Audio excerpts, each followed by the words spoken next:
Patriots and the Commanders could be interested in trading down from the 2 and 3 spots. Anybody need a quarterback? Because we might have a draft pick for you. We've got Tyson Alger coming up in hour number 3. But Rip City Mornings on a Wednesday starts right now on 620 Rip City Radio.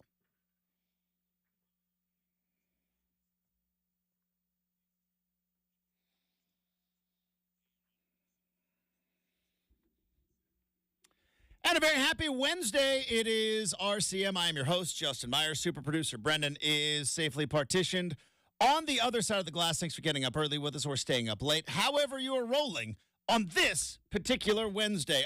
We have got a lot of sports stuff to talk about on the big show today. We'll probably get into some of the goofy stuff as we normally do on Wednesdays. We'll do the stuff I saw on the internet, and I'm very excited to talk to Tyson Alger. But somebody that I used to work with and somebody in the Oregon sports world we lost earlier this week. I saw the news yesterday. Oregon women's basketball play-by-play broadcaster Terry Johns, it was announced yesterday, passed away from non-Hodgkin's lymphoma. And I thought, I put something on Twitter, but I'm not very good on Twitter. And I thought, I've got a microphone, I've got a show, and I'm going to take the next 10 or so minutes to talk about what a nice and caring and great person Terry Johns was to me, to everybody else around him, because it's kind of hard to explain. And luckily, I've got 10 minutes to try to explain it because, as you guys well know, I'm a bit long-winded. In this business, because of the way the business model is set up, there is a lot of paranoia from broadcasters. Whether you are the voice of a team, whether you are the host of a show, whether or not you are the update guy, there is an inherent paranoia in the broadcasting world, and I'll just speak to the radio world, because unlike watching sports, unlike watching a TV show, unlike watching a great musical performance where you watch those and you go, boy, that is impressive. I could never do that. You watch DeAndre Ayton at 7 feet tall dunk over dudes and you're like, that is impressive. That is entertaining. I could never do that. You watch you watch Kevin Costner in Yellowstone as like a great performance. Like I could never do that. But we listen to the radio, and I know this because I was this. And Brenden, I'm sure you know this because you were this. You listen to the radio when you're not in the business, and you think, I could do that. And so what it creates is an inherent paranoia that everybody is coming after your job, and everybody is coming after your spot. And it leads to a lot of territorial stuff. It leads to a lot of jealousy. It leads to a lot of bitterness. And it leads to a lot of paranoia. So when you are new into the business or new into an office or a new station, you get a lot of cold shoulder.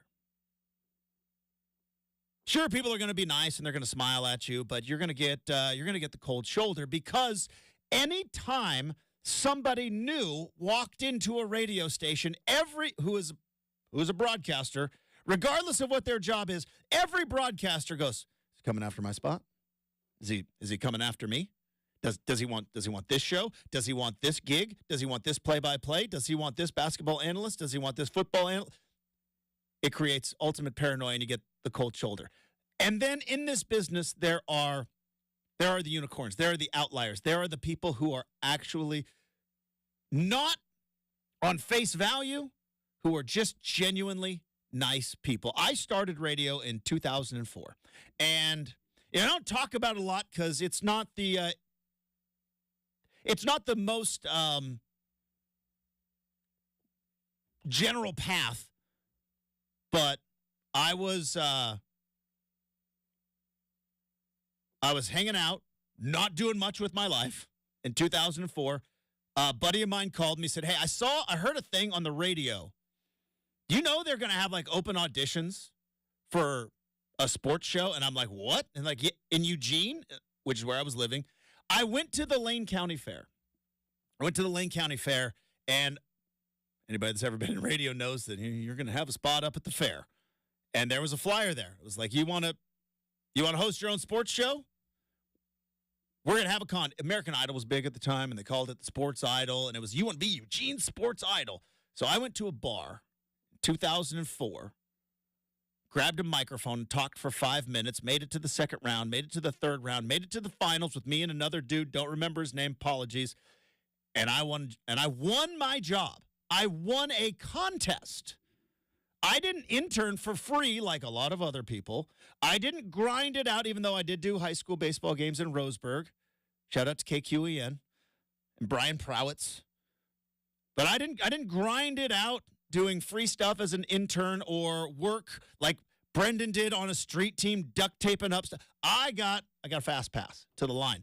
And A, a lot of people thought I would be done in about 6 months. I kind of thought I did too. And B, there were some people that were not all that jazzed about old Justin winning a contest at a bar, getting his own 3-hour sports radio show. And so I walked into a building and got the cold shoulder a lot. Terry Johns, who was an engineer for the Oregon Sports Network, but also hosted pregame shows for Oregon football and was the play-by-play voice of the women's basketball, was the nicest person. Was always there to say hi, was always there to help. And then when I proved that I was going to make it a little bit more than 6 months, I saw an opportunity and I said, hey, they're broadcasting these Oregon softball games because Oregon did not have a baseball team at the time. And Oregon Sports Network would broadcast, a handful of other games. And Terry Johns was broadcasting softball games. Now, this was not the Oregon softball team that was going to the Women's College World Series and was good enough to rebuild Howe Field into Jane Seymour Stadium and the complex that they have down there in Eugene. This was not that.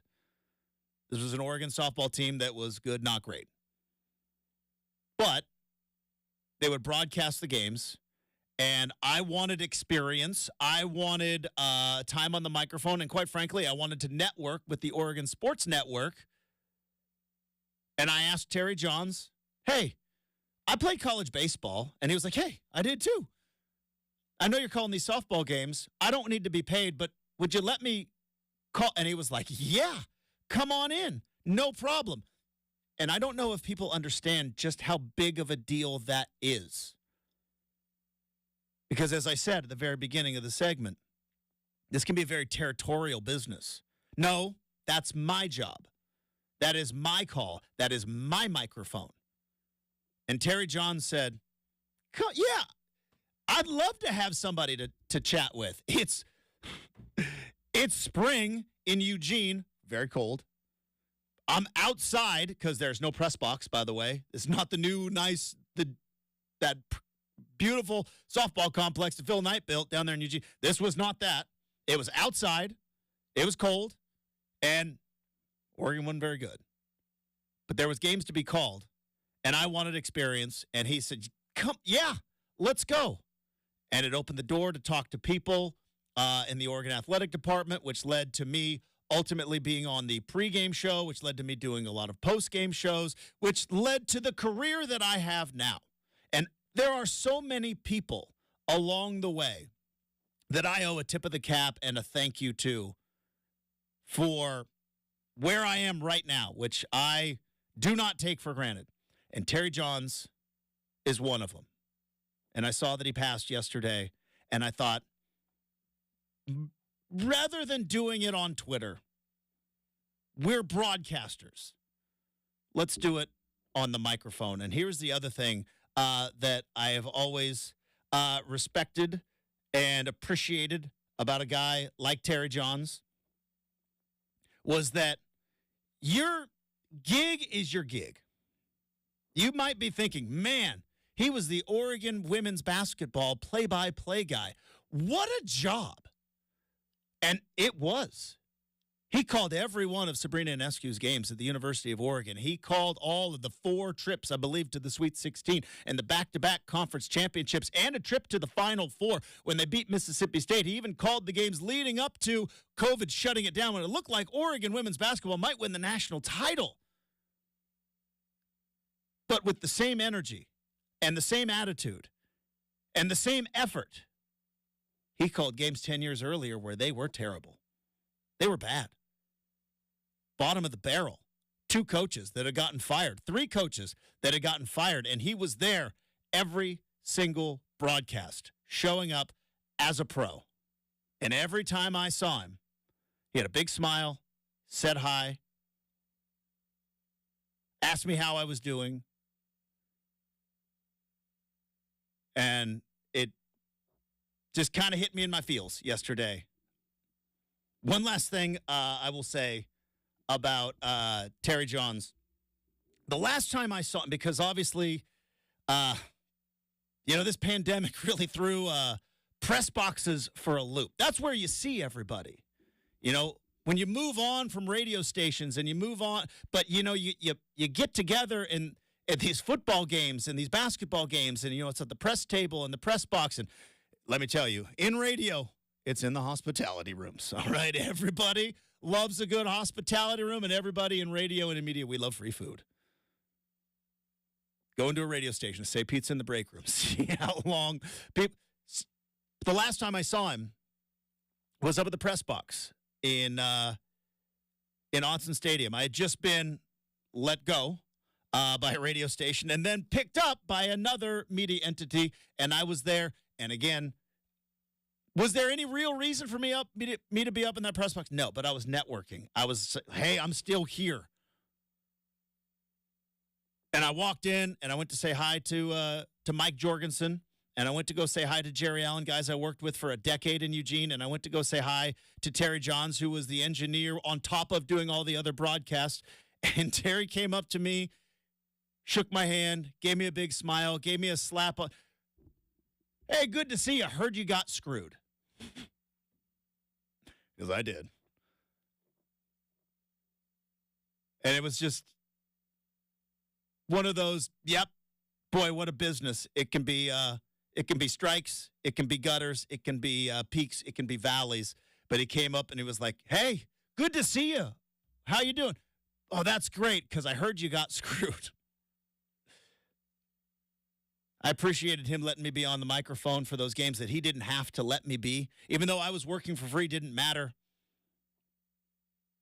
Anytime you let somebody on who is untested, unproven, it could reflect on you. But he let me do that. It led to pregame, led to postgame, and ultimately led me to right here. So, and as I mentioned, whether Oregon was in last place or whether Oregon had one of the greatest players in the history of women's college basketball on their way to the Final Four, the guy still called a game with professionalism, with enthusiasm. Tip of the cap to you, Terry Johns. I'm going to miss you, bud. All right. We are going to have fun. We are going to talk some football. We're going to talk some basketball. We're going to talk some goofy stuff. So that's all coming up next here on 620 Rip City Radio.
I mean, this is a very appropriate song for what we're about to talk about, which is quarterbacks in the NFL draft. Because you know what you don't want? I don't want no scrubs. A scrub. I don't want no scrubs. Because I obviously the Bears have an important decision to make, right? It is, do you stick with Justin Fields or do you draft Caleb Williams? I threw out the crazy notion 2 weeks ago. Brenden thinks I'm insane, which is I think you keep Justin Fields and you draft Caleb Williams anyways, and you see what you got. And by week 4, like just run it like a college team.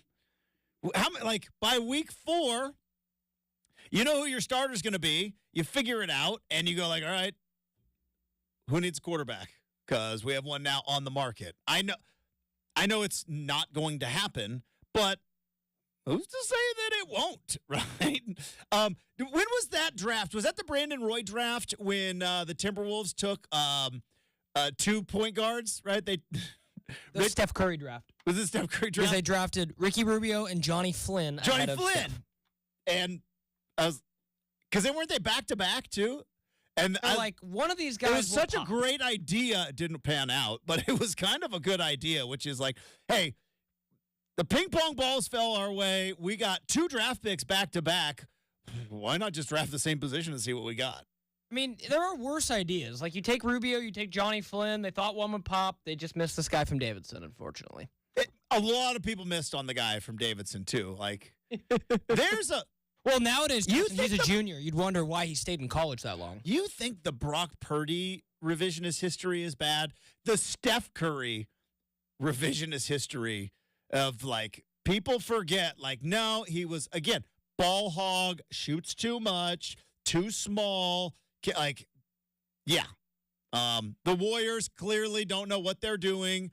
And it's kind of appropriate for what we're about to talk about because same stuff, not exactly, but the criticisms of the Kansas City Chiefs when they took Patrick Mahomes, inaccurate, unconventional, right? All that stuff that they were saying about like, this is a stretch pick. This is it's like maybe not the greatest quarterback of all time, but certainly in the top 3.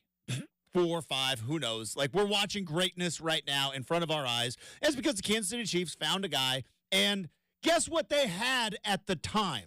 Guess what the Kansas City Chiefs had at the time when they drafted Patrick Mahomes? They had a quarterback. They had Alex Smith. Now, Alex Smith, former number 1 overall pick. Let's see how old he was. You can thank Matt Leinart for that. By the way, that's a football question that I want to know. Matt Leinart won the Heisman Trophy after his junior year and was projected to be the number 1 overall pick and came back to USC in a non-NIL. How much did he get paid? Yeah, so the year... How much did he get taken care of? Yeah, I mean... Back in 2004. It's true. And look at, like, to Justin's point about revisionist history, like, we should look back and look at it, folks. The year before, because obviously Mahomes took a redshirt year, Smith played his last year before they gave it to him. So the 2016 season was the season the Kansas City Chiefs played before they went into the spring drafting Patrick Mahomes, right? And Alex Smith went 11-4. Yeah. Went to the playoffs. Right? So you just think about that now, how we'd feel about an 11-4 team drafting a quarterback this year. You'd be like, so that's, like you said. And I don't know if it's fully into the NBA scenario, which is it's a feelings-based league, but, there have been scenarios with, I think, both Tua and with Aaron Rodgers where, you do have to worry about there's on paper and then there's human beings. We're going to talk about the on paper part of this. Because the on paper part of this, and Brenden put it in the update, and I do not understand why. I do not comprehend it. I don't know why. Why on earth would the Patriots and the Commanders, who both need quarterbacks, who both hold the number 2 and number 3 overall pick without Caleb Williams, but you've got Penix, Bo Nix, Jaden Daniels, regardless of what you think of him, we didn't know what, by the way, remember what we thought of Patrick Mahomes at Texas Tech. Before we start casting judgment on Jaden Daniels, let's just start remembering what we thought of Patrick Mahomes at Texas Tech, Because I remember, like, what are the Chiefs doing? Yeah, the only one to avoid is Drake May because Brenden Slaughter is sitting here saying the last 2 quarterbacks from North Carolina have busted. So uniforms are massive? Yeah, it totally. But like C.J. Stroud, remember it was Ohio State quarterbacks you're that were right. terrible. And the C.J. Stroud, you're right. He broke the mold. You're right because like right now, Justin, working against him, Drake May is like the Commanders are like, you look a lot like the quarterback we have from North Carolina and Sam Howell, and then before and Mitch Trubisky. Right, so that's 2 quarterbacks, Justin, who have gone, and I know Howell went a little later, but like 2 first-rounders at the very minimum. Yeah. Who went to North Carolina. Like that's like Ohio State. That's up until Stroud. It's kind of a narrative you have to shake because forever, you're right. It was, oh yeah, the Ohio State quarterbacks, they don't pop in the NFL. Yeah, which is kind of silly. It is, but until Stroud, there was legit evidence. Braxton Miller, J.T. Barrett. It's I don't know if it's evidence. I don't know if it's legit evidence. Do you know what I mean? Which R.I.P. Is like, Dwayne Haskins. You know. But yeah, it was like they were all under different coaches and different regimes and everything else. And like I remember I got into this argument with there's a radio host on another station in the afternoon who also used to come on this show before he got that show, and he's on Twitter a lot. All right?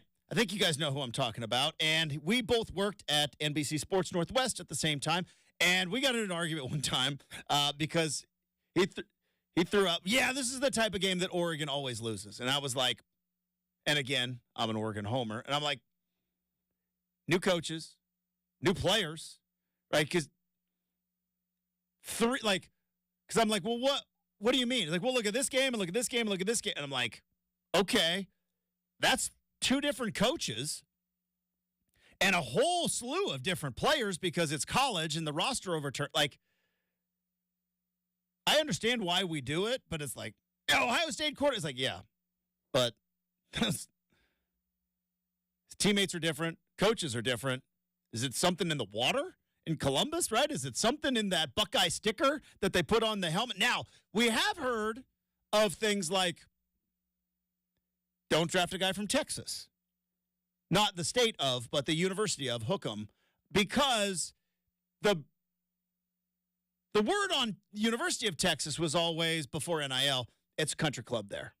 It's too nice there. That's why none of these players want to leave. They're all taken care of. And then they get to the NFL, they don't have any grit. They've got all the talent, they got no grit. And that was the story on Texas. But either way, back to the quarterback discussion. I just think it's fascinating that, like, there can be multiple this is a quarterback draft. I mean, you go, no disrespect, Justin, but you go back to. And by the way, moving forward, every draft's going to be a quarterback draft. Yeah, I mean, just like going back to the Kenny Pickett draft. Like, Kenny Pickett was the best quarterback in that draft. Like, no disrespect to Kenny Pickett, but like, it's like not all quarterback draft classes are created equal. Was that the Trey Lance? I think that was the year after. Who's the guy from Liberty? Malik Willis. Malik Willis was in that draft. Yeah, not Trey Lance, but also not doing nothing. But like, yeah. So let's see here. So I believe Kenny Pickett was the first quarterback taken in that draft. Was he? Take a look here. He was indeed at the 20th pick. So like thinking about that now.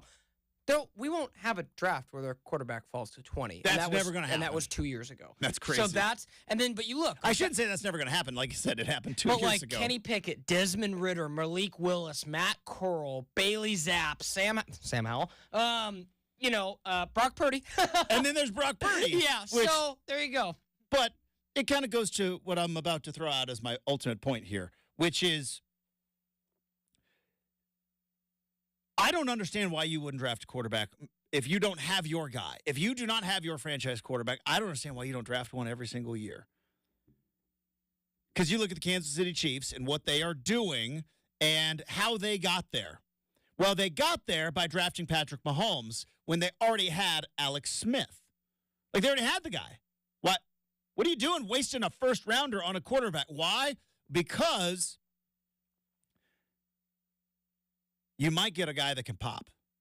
And the 49ers did it with Brock Purdy. Now, how much of that was... Now, the 49ers will tell you, well, we had our eye on Brock Purdy all along. And say, all right, what about the other 6 guys you took before him? And maybe even more. You sure waited that one out a little bit. But I don't know though, Justin. The if they weren't going to draft Patrick Mahomes, the Chiefs might have wanted somebody like T.J. Watt. they might have, but I think they'll take Mahomes. Oh, totally, but it's like you think about it now, like And that's the point, right? Is you can look at T.J. Watt should have been Defensive Player of the Year, by the way. But like, who was it again? Myles Garrett. Yeah. I'm not even going to open that can of worms because I know how you feel about Mr. Garrett. So back to your point. Because he Back to committed your- assault on an Back actual to your NFL point. film or a field and barely faced any consequences and was just given awards now. And we forget that he took a dude's helmet off and tried to end him with it. Anywho, moving forward. Back to your point. If you don't have the guy, and right now, all right, who in the NFL can we legitimately say is the guy? Let's count the teams that are not in this discussion because it's not many. Okay, Ravens, Bills, Chiefs, Texans, Bengals, Jags, those Chargers. Those are the teams. There's 7 of them in the AFC. And in the NFC, 49ers. That's about it. In terms of who is 8 teams in a league of 32. There's 8 teams out there that Justin Herbert, Brock Purdy, and it might even be Brock Purdy, who knows? But Justin Herbert and guys who are just dudes like coming Herbert, Stroud, Mahomes, Josh Allen, Can I throw Joe Burrow, Lamar Jackson, those dudes are there. They're not going anywhere. Can I throw in another one? I don't even know if the Dolphins and Tua, I don't even know. Maybe. He's on the maybe list. Yeah, with how well he played in the postseason, keep an eye on Jordan Love. Think Jordan Love and the Green Bay Packers are coming up, too, in the NFC. I know, to your point, Jalen Hurts, we don't know about him. Mm-hmm. He had one really good year, then had kind of an off That's year. what I'm saying. I Right. don't know if the Eagles are on that list. I don't know if the Cowboys are on that list. I don't know if the Lions are on that list. They like Jared Goff, but is Jared Goff going to be your guy? How about the Rams and Stafford? He's won a Super Bowl. He's won a Super Bowl. Is he a dude, though? I think you can afford to draft a quarterback and roll the dice. And because the point we made on the show yesterday, the Kansas City Chiefs, before Patrick Mahomes, fine organization, nothing to write home about. They did not have global appeal. There were not kids in Portland sporting Chiefs gear. I see Chiefs gear all the time.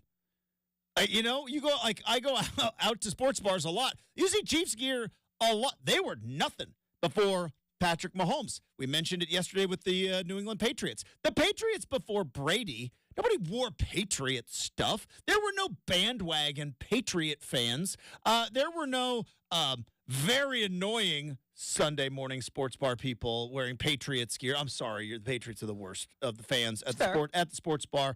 But Case in point with this, Justin, they didn't exist. The Buffalo Bills before Josh Allen were a joke of a franchise. Yeah, I mean, a joke of a franchise. And so that's you want to pop in the NFL. You want to be year in and year out Super Bowl contender. You got to find your guy. Right. You got to find a quarterback, and you can't be too careful about it. And so that's why I don't understand why if you're the Commanders or who have the number 2 overall pick, scout the quarterbacks, figure out which guy you think is going to be the second best after Caleb Williams, and take your guy. And if that guy is Bo Nix, if that guy's Michael Penix, if that guy's Jaden Daniels, right? If that guy's J.J. McCarthy, then who cares? And here's the other thing, as we are learning with the Bears are teaching us an incredible lesson right now, which is even if you swipe right, you're not stuck forever. You know what that's what the draft is. The draft is swiping right. Matching up. All right, let's keep it cash for a couple of years. Don't have to put a ring on it quite yet, and the Bears have figured that out. Was Justin Fields number 2 overall pick, I think? yeah, that sounds right. I think so. Usually, number 2 overall pick, you're stuck. No. 3 years later, have options. Now, they have options because of a trade. 11th. It's 11th. Oh, boy. I got that way wrong. Yeah, me too. Anyways. Yeah. But, case in point, first-round pick as a quarterback. The Steelers. You mentioned the Steelers took the first quarterback 2 years ago in Kenny Pickett. Now, it was the number 20 pick, but they took the first quarterback. Guess what? It might not be working out, and he might be on his way out of Pittsburgh, or he might be on his way to a backup role. You do not have to, like the good old, now with slotted money, you are not chained. It is not an albatross around your neck. Shout out Ryan of the Ancient Mariner, Mr. Bayless's 8th grade class. Did you ever read Ryan of the Ancient Mariner? It's incredibly boring, but I remember an albatross around the neck. Yeah, no. And every once in a while I get a Jeopardy about it, and because I got the Cliff's Notes version, but couldn't tell you what else it's about. But you used to be, because the before it was slotted money, you had like Jamarcus Russell, which is maybe the biggest bust in NFL history, and the Raiders had to pay him, and that cost that organization for so long. We're sure it's not Zach Wilson? Dude, go back and look at Jamarcus Russell. I know, but Zach Wilson's stats. I mean, at least Trey Lance hasn't played. But here's the difference, though. It's the slotted money, Brenden. Yeah, they picked Jamarcus Russell, and then go look at how much they paid Jamarcus Russell to be bad at football. Because it is like that's the contract that caused the CBA to be flipped so that you actually get slotted money instead of the number 1 overall pick negotiating like an unrestricted free agent. 10 mil a year with 32 guaranteed. In what season? In what year? That was what? 08? Yeah, 7. 07. So much money back then. Yeah, no, it's true. It's very true. But that contract and that $32 million guaranteed, which is laughable now. I get it. But for a rookie, $32 million guaranteed, and that keeps your organization from doing anything. So now with slotted money, you could take a swing and a miss, and guess what? In 2 years, we can try it again. Why would you ever trade back? If you need a quarterback, I could understand. Because teams don't like Drake May. Okay, well, then draft Bo Nix. Hey, I'm then good draft with that. Michael I'm good Penix. I'm good then with draft Jaden Daniels, draft J.J. McCarthy. You know what I'm saying? Do your work. You're at the combine, scout it out. But it's like, oh, we think we might. Like, don't get cute about it. You don't have a quarterback, Commanders. You don't. You got nothing. So you got Sam Howell, who's, I'm sure, a fine human being, but, like, you don't have a quarterback. You've got the number 2 pick. Scout them out. Pick one. So I don't understand it. Well, and here's the thing, Justin. I just wonder if teams are like trying to. If it doesn't work in 2 years, trade them. Right, and get another one. I wonder if this is a case where teams are like. I would compare it to picking something off the shelf that you see is on sale, but then when you get to the checkout counter, they say, well, if you actually wait 15 more minutes, it'll be on even more clearance. And again, let's look at it this way. But as you learned in, there's the Seinfeld episode where Costanza, and he tried to hide the sale, and then it was like, nope, and he lost it, and he was hanging out at the store. It's true. But, like, again. It's like such a roll of the dice. Take a quarterback. Yeah, I mean, looking at a mock draft, if you like those guys we just mentioned, like, they don't expect McCarthy to go until the 20s. They don't expect Bo Nix and Michael Penix to go until the 30s into the 40s. So if you're one of those two teams and you love one of those three I just mentioned, say the Patriots are enamored with Penix. They're like, he is our guy. Why would you not trade back if you know you can get him at 30 or 25 and get, in the words of draft day, make a splash, some draft picks while you're at it, Justin. So that's what I think there probably is like. They know Caleb Williams is done. That tells me they know Caleb is going to the Bears. That's that. And that tells me they're not enamored with Drake May or Jaden Daniels at 2 or 3. They're like, hey, we'd feel better getting McCarthy, Bo Nix, Penix in the 20s. I don't know if that's the right decision. Well, that's what I'm saying. I like Jaden Daniels. I'm a little more out on Drake May, as are some other people on the 4-letter network. But like I said, who? If the conventional wisdom is you got to take Drake, like nobody says you have to take him at 2, right? You can stay at 2 and get your quarterback, get your guy, scout him out, right? Or just take Marvin Harrison. That's not a bad idea. Well, if you have Marvin Harrison, nobody throw him the football. That's true. I mean, he needs a cue. You're right. And it's like, we kind of laughed, and who knows if it'll work out. We kind of laughed at the Colts last year, going like, what are you doing drafting Anthony Richardson? Like, they liked him. He was, according to the mocks, which are wrong a lot. They're I right. know, that's true. You mentioned that with the greatest. It was like Anthony Richardson or like, what are they doing drafting him? Was it 7 overall? I think something like. It's like, who knows? 5. He's 5 overall. What are you doing? Like, you could get that guy trade back. It's like, you might not. The Buffalo Bills. Totally. You mentioned Brenden Bean, right? Buffalo Bills traded up to 7 to get Josh Allen. And I don't know who those 6 teams were before, but I'll bet you they would like to have Josh Allen on their team. Like, just for fun, let's go back and look at the 6 teams that could have had Josh Allen. I'll say this. The dude, it's not one of those drafts where 2018, you're like, look at all the dudes who are just. So, like, Baker Mayfield goes 1. Mm-hmm. Heisman Trophy winner. That's probably going to go that way every time. Probably, but the Browns would probably like Josh Allen. It's true. Giants take Saquon Barkley. That's, Bet they wish they had Josh Allen. Probably. Okay, here's the one that they just let release, by the way. They just released Saquon Barkley. That's true. So I bet they wish they'd have Josh Allen. That's fair. This is the big one. The Jets, Sam Darnold. Yeah, I bet the Jets wish they had Josh Allen. Who else is there? Cleveland took Denzel Ward, cornerback. Yep. At 4. The Browns again. The Browns had 2 picks. Yep. They took Baker Mayfield. Wish they had Josh Allen. Broncos took Bradley Chubb, who now is in Miami. And I don't know who the Broncos quarterback was at the time, but it wasn't. Nobody. Was that? I think that might have been Trevor Siemian still, I think. Yeah, I bet they. Maybe, you see what I'm saying? It's like. Yeah.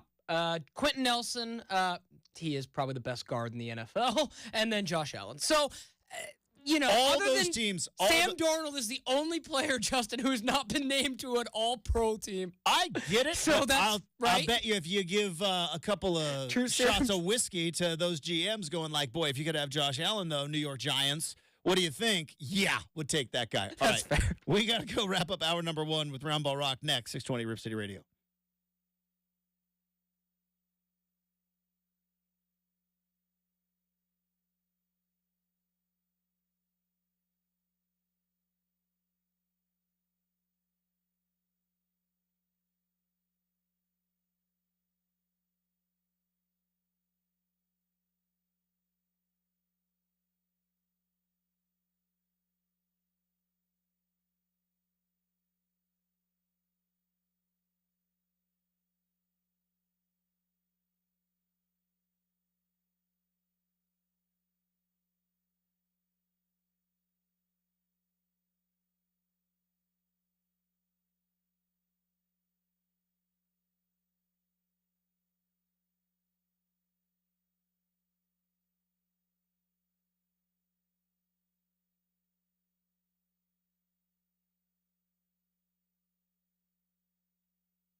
All right, time to wrap up hour number one. We got a little long-winded there talking about quarterbacks. So, an abbreviated round ball rock. Let's not waste any time. Tash, give it to me.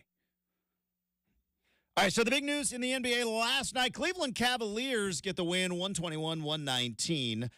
Was it Donovan Mitchell's 31 points? No. Was it Luka's 45, 9, and 14 night? No. It was Max Strus from the other side of the court. What, 59-footer? Is that what they decided? Now, I guess now you got technology and everything because we see it on the Blazer broadcast where it's like he's 68% from there when they're like shooting lay-ins and stuff, which they were always wrong on the Nurk ones. But I guess now you can figure it out with just, hey, that's where he is on the court.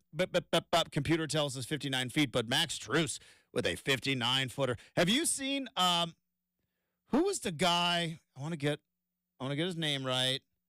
PJ Washington. So have you seen the video? PJ Washington pretty much hit the game winner for the Dallas Mavericks, right? It was off of a miss. PJ Washington gets it, drives the lane, hits a nice, strong drive to the lane, and he's like flexing, and PJ Washington is on top of the world. He just hit a game winner. And there's an ISO camera on him that's been floating around social media, and the ball goes up, and he is still flexing because he just won a game in the NBA. And then he sees it go in, and it's like, oh, you can just see all the leave his body. Sorry, PJ. Hit a 59-footer. All right, elsewhere, the Warriors get the win, 123-112. That's a win over the Wizards. Chris Paul back for the what's going to happen with the Warriors? Well, they're going to make the play-in? Well, here's the problem, Justin. We've got a month and a half of the season left. Selfishly, I don't want them to get too high because their draft pick comes to your Portland Trailblazers. But you also don't want them to get too low because it's a protected top 3, right? Yes, yeah. Correct. So we don't want them to get too, and they're not. They're going to be about 500. Yeah. Best case, right, they go to the play-in, lose, get a couple of ping pong balls, go to the Blazers. How about that? Yeah, so like I'll say this, Justin. As of this moment where they are, which the Warriors are, they'd be playing the Lakers in the play-in. Yeah, so they have like the lowest, like right now, let's just say it stopped today.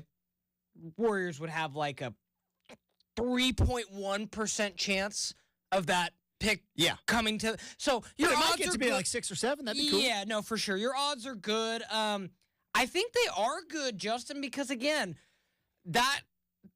we've said it forever. It's always been the joke, right? When they had Durant, it's like, oh, the Warriors are going to try and turn it on when they need to. And we saw it happen a couple years ago. Personnel was bad the last 2 years. You know, again, Draymond punched the basketball out of Jordan Poole and all that nonsense. He really did. Not that physical basketball, but the basketball ability. Like the Monstars when they took it out of Charles Barkley and knocked it out. Yeah, it's true. Like Jordan Poole right now is like sitting there, like when they run all those tests and they're laying in the therapist, they're like, I don't know why I can't play basketball anymore. That's kind of Jordan Poole. All right, let's do a... Yeah, I think the Warriors could cause some noise, but they're not a finals contender. All right, let's do a first take type of... let's do a little first take on Rip City Mornings. Of the 4 teams that are below the play-in line but above the elimination line, does that make sense? Yes. 7, 8, 9, 10 right now. Kings, Mavs, Warriors, Lakers. Which one of those teams is most dangerous? I still think it's the Warriors because they got Steph Curry on their team. It is. And they still have Steph Curry. It's still Steph and Draymond over there. I do not trust Kyrie and Luka in the postseason, whatever. The Kings still have not figured out their defensive stuff, right? And the Lakers, I don't know. There's just the a Lakers, lot of... they don't have it in them, right? To do it 2 years in a row? They could. I mean, to go it's from LeBron. Being a joke It's LeBron. He's still probably the best, one of the best, if not the best player in the NBA. Maybe not the best, but again, right there. So I think them and the Warriors, Steph has been playing great. Clay has found his new role. Draymond's doing well. Gary Payton's healthy. I mean, they're going to be a problem. He's healthy? They're going to be a problem. Crazy. Must be something in the water I know, down right? in the Bay Must Area. be that Bay Area water. Yeah. I think they're going to be They're not good enough to Because- beat the Nuggets in 7 games, but are they good enough to maybe get the West Finals? Because in the Western Conference, I don't think the Jazz or the Rockets are making the postseason. They'd need a run. They're both 4 and 6 games back. I don't think they're going to be making a run. So it's going to be one of those 4 teams that maybe make some noise. Who knows? We're going to make some noise because hour number 2 is coming up next on 620 Rip City Radio.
It is 7 a.m. on a Wednesday morning. Justin Myers with you. The Portland Trail Blazers fall to the Miami Heat 106-96 at Moda Center last night. Blazers seemed to be in it in the first half, but a wrist injury to DeAndre Ayton derailed the second half. And the Blazers finished the month of February without a W. Elsewhere in the NBA, the Cleveland Cavaliers got a win over the Dallas Mavericks on Max Strus's 59-foot three-pointer at the buzzer to give the Cavs the win. And in NFL news reports swirling around the league that the Patriots and Commanders could both be interested in trading down from the number 2 and number 3 spots. Sounds like Drake May is having his little time in the sun to take on all the ridiculous criticism that the NFL draft brings. Tyson Alger is going to be joining the show coming up in hour number 3, but hour 2 of Rip City Morning starts right now on 620 Rip City Radio.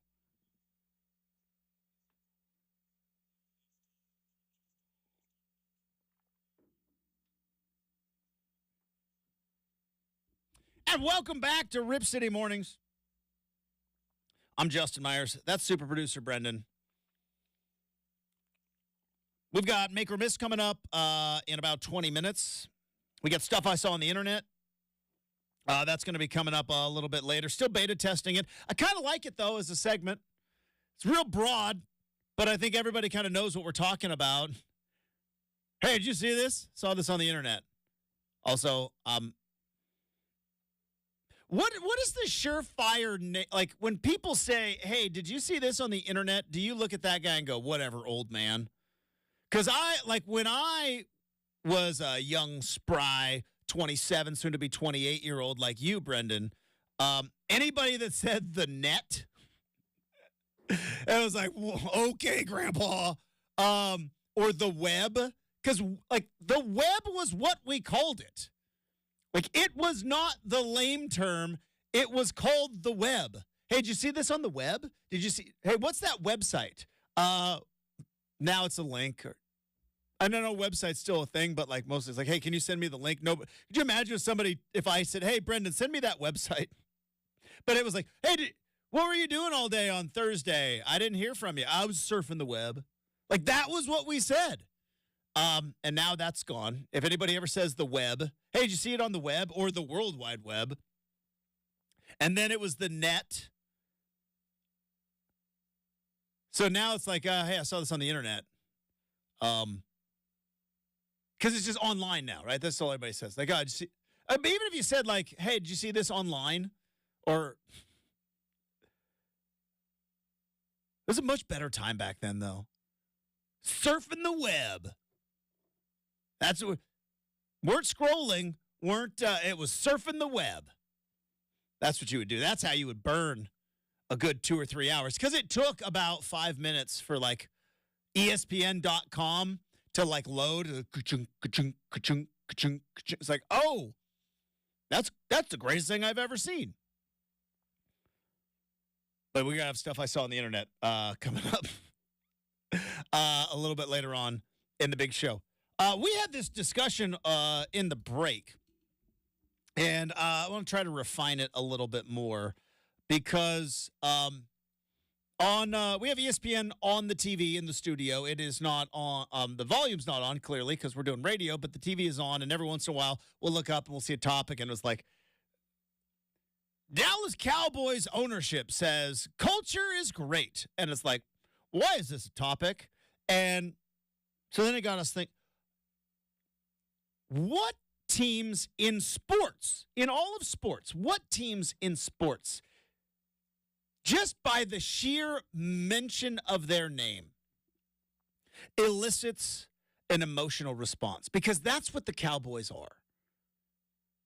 And I'm not talking about just here in the Pacific Northwest, there's obviously rivalries with the college sports, but there was a thing with the Clippers for a while. There was a thing with the Blazers and the Nuggets for a while. The Nuggets really ended that by winning the whole thing. But you go to any sports fan and you go, hey, thoughts on the Dallas Cowboys? They will have an emotional response. They will have a thought. Whether that thought is, yeah, I'm from Texas, I love the Cowboys, Or I grew up in the 90s. I love the Cowboys. Or, like the majority of us, I hate the Cowboys. There's no better fan base to see lose than the Cowboys fan base. It's you really hate them that much? I don't. Like, but it's a team that elicits an emotional response from, I think, every sports fan out there. Very rare are the people that are like, Cowboys, But you get annoyed when they talk about them on TV as much. To an extent. That's an emotional response, Yeah, Brenden. I mean, to an extent, yeah. But, like, and we were comparing and contrasting this. Everyone's different. But, like, I get way more irritated when they pipe up the Knicks. Because as crazy as, like, the Cowboys are, and it's like, you know, I know 1990 is a long time ago. Justin, when the Knicks won their title, that was a really, really, really long time ago. Like, the Knicks have not been basketball relevant since... What, the 70s? It was the 70s. But, like, before the Trailblazers. Just throwing that out there. Like, 70 and 71. The Blazers have a championship parade more recently than the New York Knickerbockers. But you know what yes. Yeah, but you know what I mean. Like for me personally, like, I'll say, like, the Cowboys can become irritating to me. But, like, if I were to name teams and, you know, Brenden, I think we've well established on this particular program, you were a very unique snowflake. You know what I mean?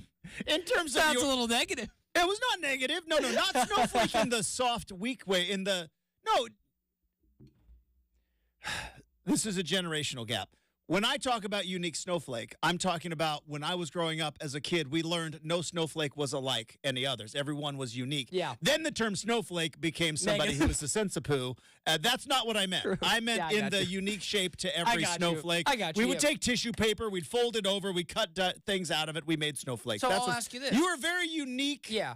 In my unicorn fandoms. in your sports fandom. Totally. You do not have a mind that is like the masses, shall we say. And I think a lot of that is you just like finding a little left turn if you can.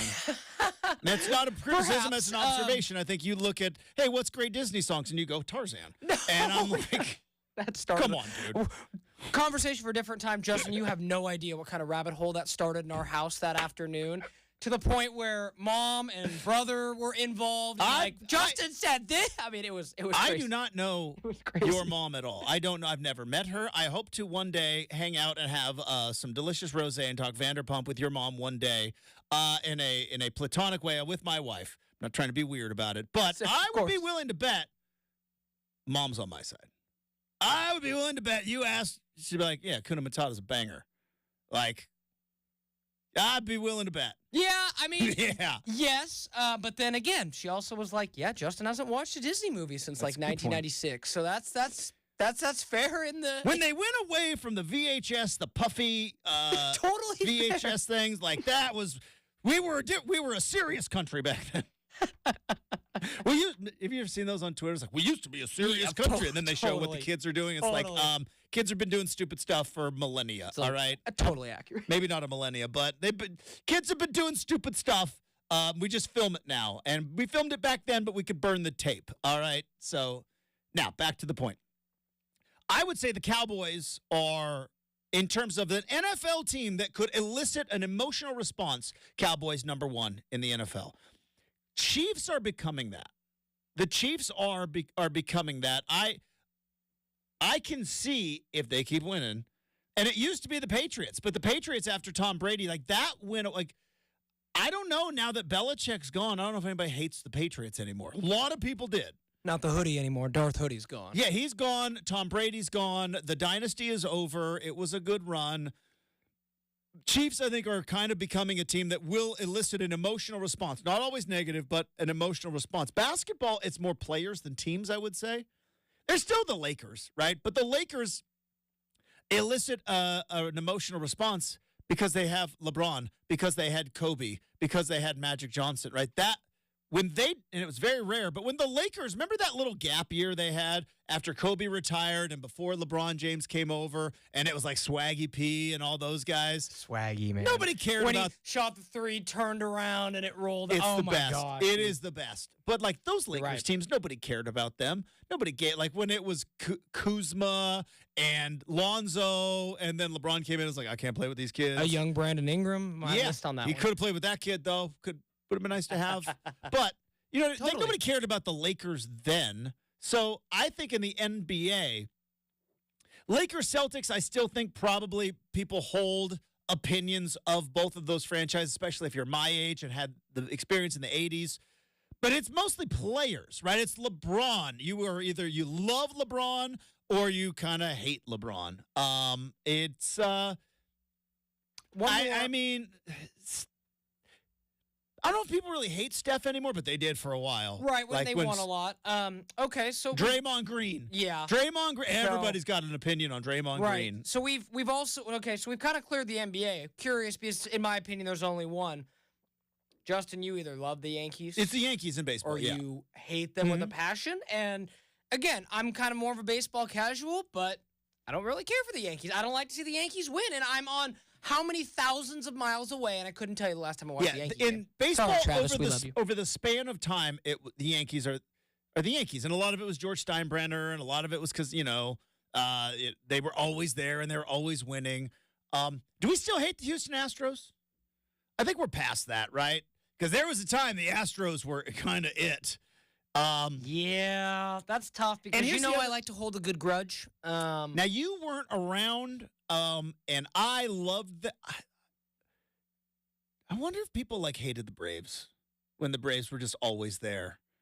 I don't think so because they don't strike me as a hateable team. No, because they're the best. But yeah, obviously they are the best. But there was a run though in where it's just oh, great, the Braves again. And we have to hear about, is this the year? And they got the one championship, and that's unfortunate, but we got the one. Therefore, we're not the Buffalo Bills, which, again, maybe the most unfair label is hey, the Buffalo Bills choke. It's they made 4 Super Bowls in a row. It's insane. 4 Super Bowls in a row. They didn't have a down year. Made 4 in a row. But the Braves, always there in the postseason, could never get it done. But I don't know if there was, but it's the Yankees. I know that Alabama has had its time in the sun, but I still believe the biggest emotional response you get in college football is Notre Dame. Notre Dame. Oh, people are talking about Notre Dame. Ugh, I hate Notre Dame. They're so irrelevant. Why do we talk about Notre Dame so much? Notre Dame went to the Sun Bowl with a bunch of scrubs and still sold out that place. Top of the emotional map of college football, it's Notre Dame. And basketball is Duke, because we just saw Duke doing Duke things, which is they got the court stormed on them. They, by the way, Filipowski mystery injury, because it looked like he might have his leg amputated. Turns out he might be okay. Was he milking it a little bit? I don't know. You think? Would Duke players ever do such a thing? I don't know. And then a bunch of former Duke players who got themselves into the media are like, this is an abomination. Jay Billis wanted to arrest all those guys. Jay Billis went on TV and was like, I'll tell you what you do. You storm the court, you wait till the team's clear, and then you rope it off and you arrest them. And it's like, Jay Billis actually said that thing on TV. But it's Duke in college basketball. Is there another team I'm missing? That's hated? No, Yankees, it's Duke, It's Notre Duke. Dame, LeBron.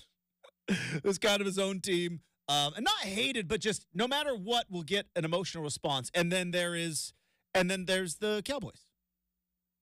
I think that's kind of, I don't know. I think you're right. There are other teams that have ebbs and flows, but when Kalen DeBoer goes 8-4 at Alabama, which he's going to do, they're not going to be as hateable anymore, right? When they're just old 8-4 Alabama, I'll tell you what's not hateable. It is actually, it elicits an emotional response, but a positive one. How about 15,000 positive responses, 5-star reviews on Google? Yeah, I'm talking about DeBella.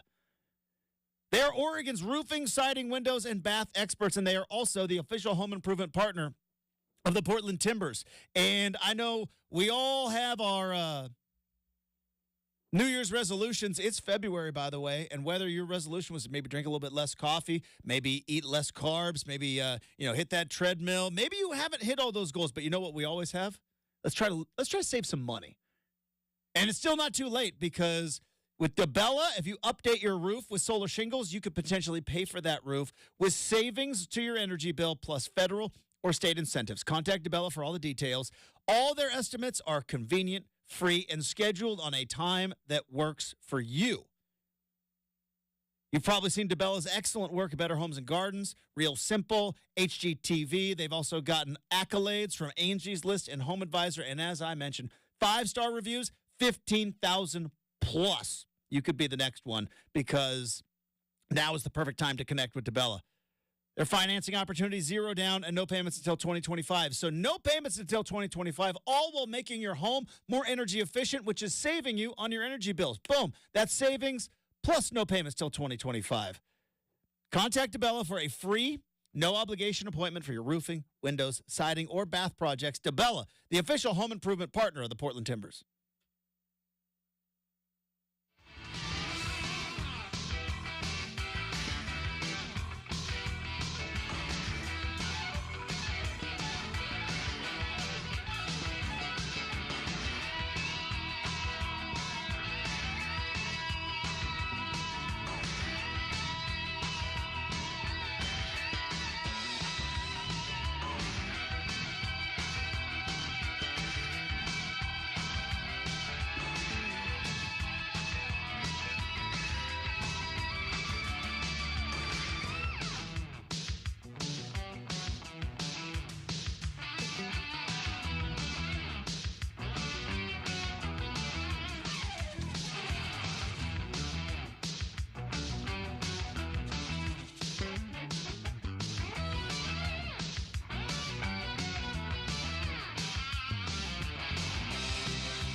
right, 1 hour from now, Tyson Alger is going to be joining the program. So we will talk to Tyson about, boy, did Oregon pop their NCAA tournament bubble with a loss to Cal? They're dealing with injuries as well. Boy, it's something on the I-5 corridor, or maybe it's just the Willamette River. I don't know, but like between the Blazers and Oregon basketball, and the Beavs dealing with injuries, they just stink. The women are great. The men, not so much. Yeah. But are they not so much because of injuries, or do they just not? Oh, no, they stink. They just. It's kind of like when you and I go, are the Blazers injured, or are they just this bad? Yeah, the Beavers are just that bad. Because, I mean. Sorry, Wayne. I can't make heads or tails about what's going on with these Blazer injuries, and maybe it's just it's probably like everything else, a combination of a lot of factors. But like, it would have been nice to see 2 weeks. How long is the NBA season? Like 6 months? Yeah. From we're gonna count the months right now, but I think it's 6 months. Right, from October to March, it's about 6 months. All the way to June. You're playing till June. That's no. I'm just on regular season. Oh, yeah. Sorry. Yeah. Regular season, about 6 months. Brenden, I just wanted 2 weeks of Shaden, Scoot, Ant, Brogdon, Grant, Thibault, and DeAndre Ayton. Those 7 guys healthy at the same time. Just 2 weeks of that. We do not get that. Not in 2023/2024. We just like so. They're not very good, but they've, like, in terms of a team that was supposed to be built kind of, and you add Robert Williams to that rotation, right? There's your 8-man rotation. It's a little guard heavy, and I wish we could sit and talk about, are they too guard heavy, defense, and all that, but all we can talk about is the injuries, because we haven't had a significant amount of time, like 2 weeks, where those 7 guys, Thibault, Brogdon, Grant, Ayton, Scoot, Shaden, who am I missing? Ant. Those 7 guys, all healthy at the same time. Other teams get to do that, right? No other teams in the NBA get to play with like their 7 best players at the same time when they're all healthy for at least 2 weeks. Like, I'm not saying an entire season. That's absurd. But like 2 weeks, is that so hard to ask? And it's like, oh, they might beat the Heat. DeAndre's playing great, coming off of a 18-board performance. And then he goes down with an injury. And obviously X-rays are negative, and we'll see what happens with the sprain. But like anything else, we know where the season's going. Nobody needs to play through any injuries. I want to see Scoot play as much as anybody. And I might have came in with a bit of a negative attitude this morning during our pre-show meeting. Might have, with regard to Scoot. And then, like, after a little more thought, there's no reason why. A little. That's all I say. A little. I was frustrated. It's understandable. I didn't sit here and push back. Yeah, all I want to see is those 7 guys play for 2 weeks. I just want to see it. How are we going to know how to build this team if they don't play together? Justin, I know it's injuries, but they probably got like an AI model. They're like, working off the model. The model has told us that when Scoot Henderson is healthy, he'll again. Is that your Joe Cronin? No, just is that your Joe Cronin inner monologue? No, like the nerd they've let out of the closet. Like, yeah, Joe, we've. Who's the other guy? Is it the draft expert? The draft. Oh, Express? Mike Schmitz. What is he? Does he? I've never heard him talk. Yeah. Does he just put him in a layer, like with a bunch of computers? Is he like Jonah Hill from Moneyball? Just like he's sitting in there looking at Kevin Youkilis? Which, by the way, weirdest part about Moneyball. Kevin Youkilis? What was that scene all about? Look at this. This is Kevin Youkilis. He's the Greek god of walks. It's like, all right, he doesn't play for the A's. He's never going to play for the A's. What was the point of that? What was the point of the head? Let's just talk about Kevin Youkilis. Is it just like, hey, we know ball? We'll make Jonah Hill look smart. With revisionist history, we'll have him love a player who's going to be great. No, totally. What was the point of that scene? Anyways, we don't have time to break down Moneyball. What we have to do is complain about injuries, which I have already done now. So, what's next? Make or miss.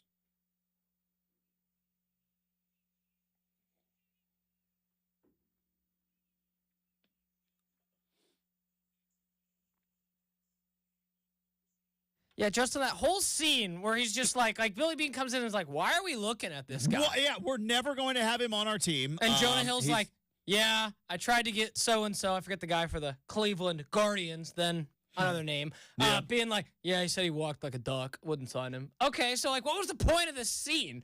Like, there was no point to it whatsoever. Good time. That movie's a smidge too long. Cut the Kevin Youkilis part out. It's true. It's true. But yeah, so good times, good times. Let's go ahead and open up Make or Miss today.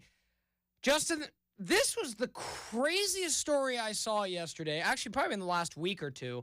We have not talked about it. I've given you no preface for this. For that. I apologize. I don't know what you're talking about. Yep, you may need to do a quick Google on the fly. That's the wrong reason to be in the news, Tyreek. Looking a little like Antonio Brown. So Tyreek Hill, Justin, just Google Tyreek Hill and tell me what the headlines are. Oh, I did see this. Yeah. Yeah. What the bleep, man? Like. Okay. So I'll just read the headline for our audience. Yeah, read the headline, please. Yes. Let's. Oh, here. Oh, sorry. We pull it up. 3, 2, 1. Okay. So, where did it go? All right, I've got it right here. Yeah, thank you. I'm like, sorry. Tyreek Hill reportedly sued by model who claims he broke her leg after she moved him in a blocking drill. So I read this story. I've got the context on it. So okay, I'm glad. Tyreek Hill had a football camp. Got it. There was a mom who had a son who was attending that football camp. So I would be willing to guess mom probably between 30 and 45 at most, right? Maybe 50. Got it. Yeah, who knows? The mom's age, regardless. But probably pretty athletic. So, Justin, Tyreek Hill apparently then invited Sophie Hall, who is a plus-sized influencer. 2 million followers on the gram, by the way. And again, she has an offensive line child. So, fair to say, she's probably plus size, like as his dad, right? That's how that typically works for big offensive linemen. Neither here nor there. It says, then Tyreek Hill invited her to do offensive line blocking. Okay? Just like, hey, we're having fun. We're the kids out here. Hey, come on out, Mom. You're into football. So, okay, so Hall is listed at 6'1", 250 pounds. So she's a big lady. And plus-size model. And Tyreek, or influencer, excuse me. Yes, and Tyreek Hill. Can you say model anymore, or is that a thing that's gone away now? Did that become a bad word all of a sudden? I can't keep up with what we can and can't say anymore. I don't think so. I think I should keep up with it because I communicate for a living, but all right. Yeah. So plus-size influencer is what this article says. I'm looking at her gram right now. On her first defensive line rep, she pushed Hill backwards, drawing laughter from the witnesses. Yep. Tyreek Hill then became embarrassed and angry and insisted they do the drill in the opposite positions. Got it. The second rep, the third rep saw her hold her own, but on the fourth rep, Hill allegedly charged into her with violent and great force, leaving her in excruciating pain, later diagnosed with a fracture in her right leg. Yeah. So on, so forth, many hours of physical therapy, yada, yada, yada. So, long story short, Tyreek Hill got knocked on his bum by a girl. All right, this is all her side of the story, by the way. Yes. We want to be clear because we got to be legally. That's fair. Yeah. I have legal counsel that I can. I don't know if you do. But again, knowing what we know about Tyreek Hill, doesn't have best track record. Tyreek Hill has a very bad past. Really good at football. Like there's some other stuff not so great. Matter of fact, pretty terrible. Pretty terrible. Yeah. So, if that old saying, Justin, don't on my shoes and tell me it's raining, it's one of those things where it's like, if the shoe fits. Now, again, could this mom be like, hey, I fell backwards and I tripped and broke my leg. I see a payday out of this? Perhaps. Can I say something? But where do you land on this? Let me tell you where I land on this is probably, first off, here's where I have a hard time believing the story, right? And this is not a legal opinion. This is doofus radio host opinion. This is why I have I think Every claim should be taken serious, and so serious people should take this. Here's where I go, this is where it doesn't pass the smell test for me. Where's the video? Where's the video? I see nothing but phones out filming stuff all the time on the internet. No Instagram influencer does anything without a camera rolling. Where's the video of this? Why is there not, now maybe it exists and maybe it's being held back as part of the lawsuit. I don't know. But again, Tyreek Hill does not have a leg to stand on with regard to off the field stuff. But Brenden, you're telling me there's an influencer, and I've been out and about. I've met a few influencers or wannabe influencers. It is an exhausting lifestyle of doing nothing but everything on camera. Everything is on camera. They come to the gym, and they are beautiful, but like they can't do anything without rolling on it. Even the dumb stuff, because then they just edit out all the bad stuff. Where's video? That's where I would be like, I don't believe that any Instagram influencer does anything in this world, even a football camp with their child, without the cameras rolling, without a cell phone rolling, without something. So if you had video of it, where is it? So I mean, even like let's remember. So that's why I am not denying that someone broke their leg in a football drill. That's not what I'm saying. I'm saying is, where's the video evidence of this? It could. Let's remember that. And maybe it's being. Let's remember. And I just heard of this story this morning. Yeah. Well, I saw the headline yesterday. I didn't click on it because I don't know about you. I don't want to click on stuff and jack up my algorithm. I'm getting pretty good at like. I click on cooking stuff, golf tips, country music songs. Like that's my algorithm. My phone knows it. I know. I saw a video. I try not to click on other things because then it's like I clicked on one baseball fight one time and it was like 2 days of baseball fights on my phone. I was like, I don't need that. So that's why I'm like, maybe the thing exists. Maybe the video of it exists. But like, do you know of an you live in an influencer world. Do you know of any influencer that does anything in this world without having their camera phone rolling? Nah. That's all I'm saying. That part's a bit unique. I just have again, I have a really hard time separating art from the artist. It's tough. With Tyreek Hill. And if I were to guess a very uneducated guess, all right, legally I'm clear. A very uneducated guess. Probably both sides were a little bit stupid on this. But like you're telling me that if Tyreek Hill is just trucking a mom at a camp, rep 5? Didn't it say rep 5? 4. Rep 4? How was not everybody just doing, go. Was it World Star? Is that what they all yell? Is World Star still a thing? You know what I'm talking about? No, I have no idea what It's probably an old thing. Yeah, sorry. I'm like, I have absolutely no context with that. But kids see anything. How many kids are at this? And you know these football players, they had phones in their pocket because they all do. That being said, this is hilarious headline. It's only hilarious, though. I hope that everybody's okay. Don't want to. I think it's one of those things where I also wouldn't put it past. Again, I don't know Tyreek Hill, and again, like you said, the resume is not great. To where it's like, all right, watch this one, and they become NFL football player out of nowhere again. And then somebody gets, and that's why we can't have nice things, because somebody's going to break a leg. Yeah, ultimately, this is something where Justin and I have talked about it before. Like, whether you like it or not, whether you disagree or not, and, you know, I like to think every case is different. But like we've all determined, if you're good at what you do and elite at what you do, you will get special circumstances to get through things. Again, how did, Justin told me forever, like, Antonio Brown's stuff became public when he wasn't in Pittsburgh.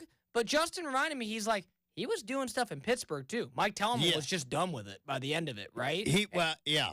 And they were doing a good job of keeping it under wraps until they couldn't anymore. Now, it's a completely broad brush to say Antonio Brown to Tyreek Hill, but man, those two could not be more similar in their demeanor, their off the field issues, also and the position they play. Again, I'm just throwing out things. This apparently happened in July, and now the lawsuit's being. That's the other thing that I was. Do you think that because I'm just. So I didn't know it happened in July. That's interesting. Yeah, this happened in July. Now I'll say this: the video where Cam Newton is dressed like the Wicked Witch of the West. That was like a week and some change ago. Yeah, and there was video of it. Was it immediate though? Because I think. Well, either way, this has been July. Yeah, that's a lot longer. Where's this video? We saw Cam Newton fighting like 8 7-on-7 kids. By the way, what are these kids punching Cam Newton for? Tell me he did not look like the Wicked Witch of the West. I mean, that's kind of his brand lately, right? It's kind of become his thing. It's true. That's a weird story. Just that Cam Newton goes to a high school 7-on-7 and gets into a melee and fights off like 4 dudes. I mean, Justin loves to say, what are the hardest things that you couldn't explain to aliens with no context? Yeah, the 2016 NFL most valuable player is picking up kids while wearing a hat that makes him look like a witch from Wizard of Oz and fighting teenagers. Just they'd be like, what? So I got to get Sophie Hall's Instagram off this computer. It's going to pop up. Chad's going to be like, what were you doing? I know. It was for a story. Oh, gosh. All right. Let's go ahead and move on to the next one here on Make or Miss, Justin. You mentioned Kyle Filipowski is non-injury now, so let's go ahead and open up this Well, it started was a knee, and then it moved to the ankle. I didn't know injuries could move downhill like that. Yeah, it's like muscle pain, Justin. It moves, right? You know, if you hurt a muscle, it can kind of move, right? Anyways, yes. No, like I'm asking you, like in general, muscle pain can't. Yeah, but when you hurt your knee, you hurt your knee. Gotcha, I don't know if your knee goes to your ankle. But like muscle pain can move. Right? Like I'm asking as a health. Yes. Okay. It can. Okay, got you. All right. So speaking the of inflammation can move up the stream and down the stream and all that stuff. Inflammation. That's the word I'm looking for. But yes, so let's go ahead and stick with that. Make or miss, college court storming is here to stay. I said it 2 days ago. That's a make. It's never going away. These people don't know what they're talking about. There's too many people that have microphones who are casuals that don't understand how it works, and it's like there's one way and one way only to stop court storming, and that is move students off the floor. That's it. These are not 30-something accountants storming the floor. They might be at the end, but these are kids. These are kids storming the court. It's not going away. And I love Pounce, who we talked to yesterday, and I've heard maybe we'll just get the guys off.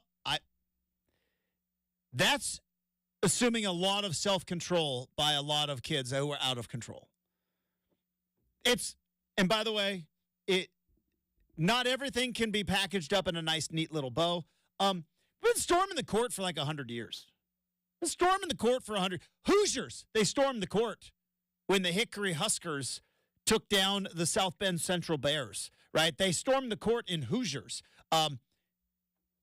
Most often, everybody goes to the middle, and teams are usually self-aware enough to get off the court. But, to act like it is some scourge on college athletics is just save me the pearl clutching. And by the way, Caitlin Clark, remember we thought she might be done for the year? No, she was fine. She took a dive. She did. Should that lady have been on the court? Probably not, but she took a dive anyways. And she took a dive. She watched the tape. I mean, Caitlin Clark took a dive. Lady probably should have been on the court, but also you're an elite athlete. Maybe head on a swivel. Run. Head on a swivel. So why is that a problem, Justin? Why can't you just tell all these athletes, hey, you see the final bell buzzer go off, you lost, run off the court. Kyle Filipowski's like, run, dude. Now I will. I know you're tired. Run 50 feet. I agree, but also it's like you just lost. You probably totally. But my point was And again, I know it's victim blaming, but John Shire, your team's down 4. You're down 4. You know the kids are coming on the court. You're Duke. Inbound the ball and get out. Get out. All right. But yeah, no, Course Norman's not going anywhere. It's if anything, they're going to be like Jay Bill is going to tell people, you guys are all idiots. And it's like, great, we're going to do it again. It's going to be more prominent now because that's what happens when you start pushing back on stuff like this. Stuff I saw on the internet to wrap up hour number 2 next, 620 Rip City Radio.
All right, time to wrap up hour number 2.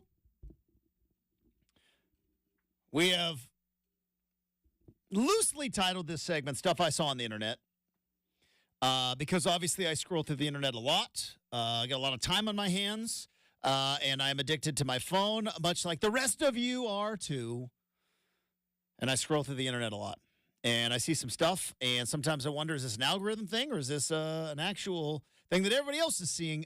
This one actually tipped off by super producer Brenden, who's very concerned. Very, very concerned. Now, not to make a whole thing about it, I don't eat a lot of fast food. I did in my earlier days, which led to me being massively overweight and having to make massive changes to my life. So for the most part, I don't eat a lot of fast food. But that does not stop my love of fast food. I grew up on fast food, and I am and I feel like I can still, even though I don't eat it a lot, I can still speak on it with authority. Now, there was one time I was interviewing Anthony Simons, and this was his rookie year. I was interviewing Anthony Simons, and I said the sentence, Wendy's is better than Chick-fil-A, which I believe. And he gave me a look like, where am I living? Where did I get drafted to? What is going on? And the good folks at NBC Sports Northwest made a whole promo out of it. Don't know if it exists anymore, but I love Wendy's. But apparently Wendy's, Brenden, is... Wendy's got a little PR problem because according to, I saw it on CBS News. It's all over the place, though. Headline, Wendy's explores bringing Uber-style pricing to its fast food restaurants. Now, apparently, according to the internet, fast food is out of hand in terms of pricing. I did not know that. It is. It's but ridiculous. It sounds like it's a lot to go to the Mickey D's or the Wendy's or the Chick-fil-A. Yeah, like you want to go get you a Big Mac combo meal, Justin, that's going to run you $10 plus, no matter what. Like, yeah. It's expensive. I feel like fast food has kind of started to go off the rails because it used to be that was the one thing you could count on. Like, first it was McDonald's making the $1 soft drinks $1.50 now. I mean, it's just... okay. Oh, yeah. No, that's been... That peeved me for a good 6 months. So, yeah, I mean, it's, It's everywhere I see on the TikTok or on the Instagram. It's like, oh, look at how much this fast food costs. And I'm like, I thought that's how much fast food costs. So Wendy's is exploring an Uber-style system, which essentially, I think Uber uses AI or some sort of software technology to where they know if the amount of customers or riders out there is low, pricing goes down, and then they have surge pricing, which we have all probably had to deal with at one point or another. You had, you had one too many beers at the concert, and you're like, oh, it's a surge. We got to do it. We got to get home. We've all been there. How much is this?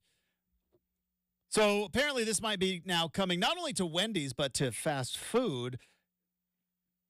I've seen this before, not in a AI sense, but I've seen this before, Brenden, in a bar where it's like, at a bar where you have multiple taps, you don't want like one beer to run out and have a surplus of others. So I've seen a bar where they do beer pricing where it's like, hey, we've got a surplus of whatever this is. It's going to be $1 off now. And that way you kind of run your beers that way. But to think to like maybe do that at Wendy's, I know it's scaring the bejesus out of you.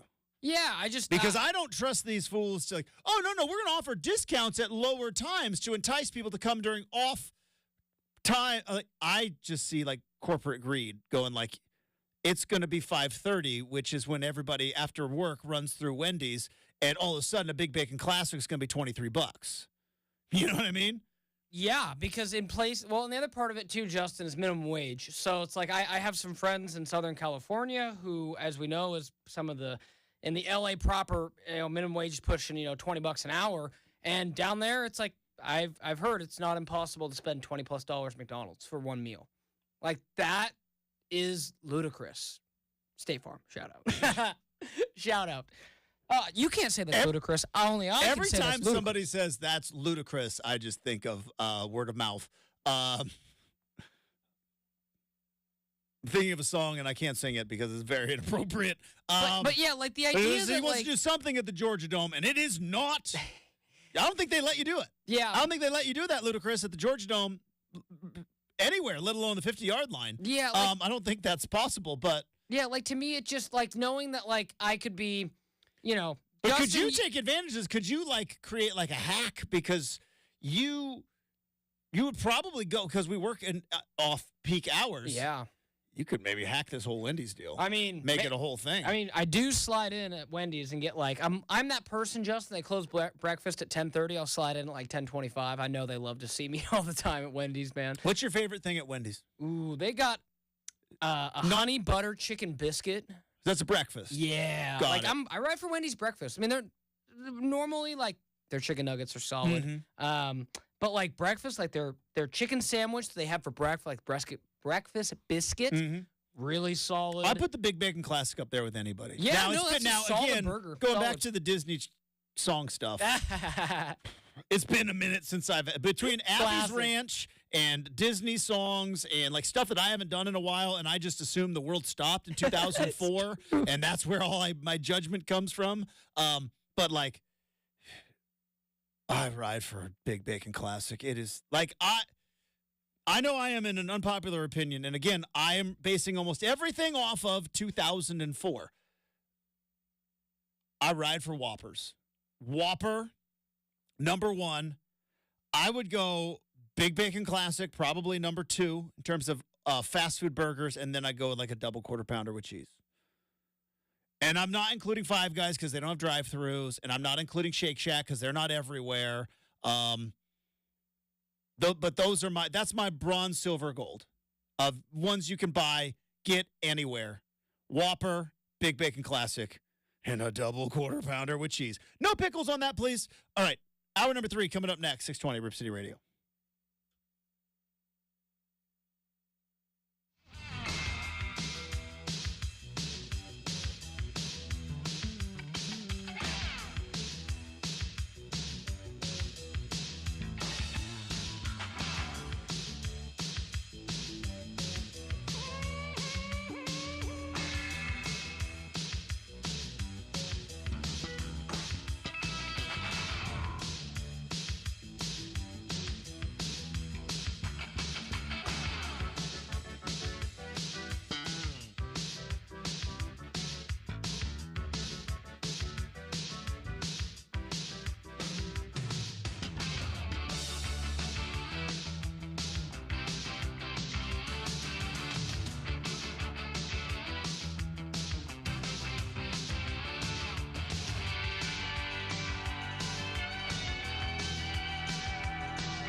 It is 8 a.m. on a Wednesday morning. Justin Myers with you. Portland Trailblazers 0 for the month of February after falling to the Miami Heat 106-96 at Moda Center last night. Nice first half for DeAndre Ayton, but unfortunately a wrist injury kept him out in the second half, and the Miami Heat pulled away for the victory.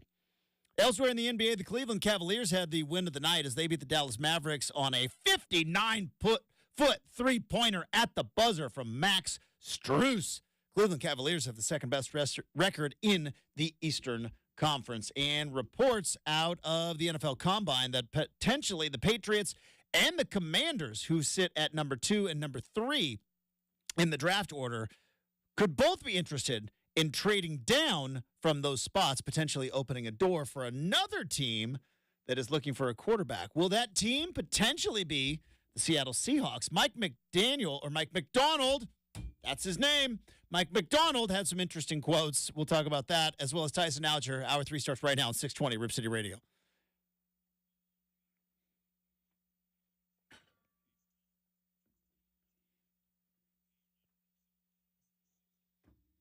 I mean, it's just unfair. We have a Mike McCarthy. We got a Mike McDaniel. Now we got a Mike McDonald. And it's like, for the love of all things holy, how long are we going to screw this up? When I say we, I mean me. We were talking about quarterbacks earlier in the show, and there's going to be some eyeballs on the Seattle Seahawks. I am of the opinion that if you want to win big, because I think there's two ways to go in the NFL. You can, unless you are, who would be one of those teams? Unless you're like the Steelers, and I'm not saying that because I'm a Steelers fan. Unless you are, I think even the Cowboys, which doesn't make a lot of sense because they haven't actually won a significant game since the 90s. But, like, there's a handful of teams where it is Super Bowl or bust. Like, there's just a handful of teams in the NFL that the fan base is Super Bowl or bust. So unless you're one of those teams, there are kind of two ways to go. Either A, you go for broke, right? You take your gamble, you swing big, and you hope that gamble pays off. Because if it doesn't pay off, if you're a GM or you're a head coach, you're going to be fired. That's just the way it goes. Then there's the other way you could go about life in the NFL, which is conservative moves, sticking with the status quo, devil you know, don't rock the boat too much, and kind of hope you get lucky. And what do I mean by that? Well, there are certain times where, let's be honest, Philadelphia Eagles last year, Jalen Hurts is a great quarterback, I think, and I love the Jalen Hurts story, and I root for Jalen Hurts because of the whole transfer portal thing and all that stuff. But the Eagles drafted Jalen Hurts in the second round. They got Nick Sirianni as their head coach and just kind of didn't really take the big swing. You know what I mean? They were fairly conservative. Like I said, Jalen Hurts was a second-round pick.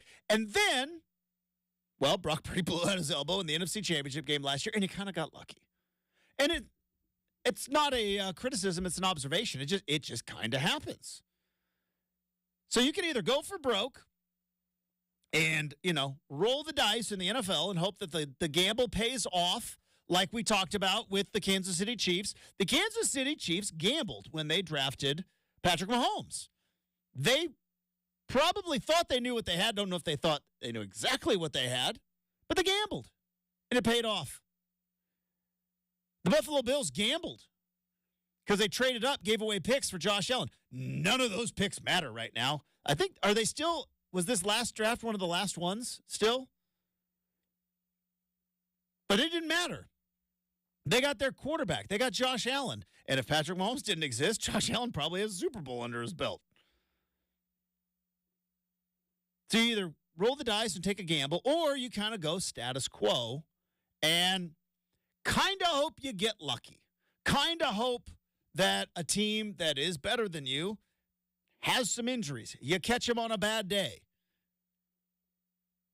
Which brings us to the Seattle Seahawks. which direction the Seattle Seahawks have now decisions to make because they're out of the Pete Carroll era. They are 2 years now removed from the Russell Wilson era. Nothing about this team moving forward resembles anything to the Super Bowl championship team of, as crazy as it sounds, 11 years ago, or even the Super Bowl team of 10 years ago, or even the run that they went on there in the mid-2010s. So which way are the Seahawks going to go? In a sit-down interview with Aaron Levine, very nice guy, by the way. Aaron Levine of it's whatever the Fox affiliate is in Seattle. I forget what it's called. Anyways, Aaron Levine had a sit-down interview with Mike McDonald, who is the new coach of the Seattle Seahawks, and he asked him, said, are Geno Smith and Drew Lock, who is the backup, both going to be involved in the future of the Seahawks moving forward? Brenden, Mike McDonald's answer was very interesting to me. He said, that's a tough question. It's one I probably can't answer right now. That's a tough question. Now, if I'm reading between the lines, if I'm reading the tea leaves, by the way, is anybody like, how did you ever read the tea leaves? What did that mean? Were they like probably, Justin, I probably know biblical, it's hard to believe someone with your palate, but at one point in this world, there was only tea and coffee didn't exist. Yeah, I know. What a terrible time to live. What an awful time to live. For some. Tea tea has been around for hundreds and actually, if not thousands. Probably thousands of years. Yeah, I get a millennia. I understand the whole, but reading the tea leaves, what is that? How'd that become a phrase? Yeah, I mean, I would be I understand reading between the lines, but like reading the tea. Read the tea leaves here. So the idea behind reading tea is that a person's movements affects the leaves swirling around so that they settle the shapes that are unique to them. Okay. Yeah, sounds like something pretty deep. Yeah, it's too deep pretty for me. deep. Too deep for me today. But Yep. anyways, that tells me Seahawks are thinking quarterback. I don't know.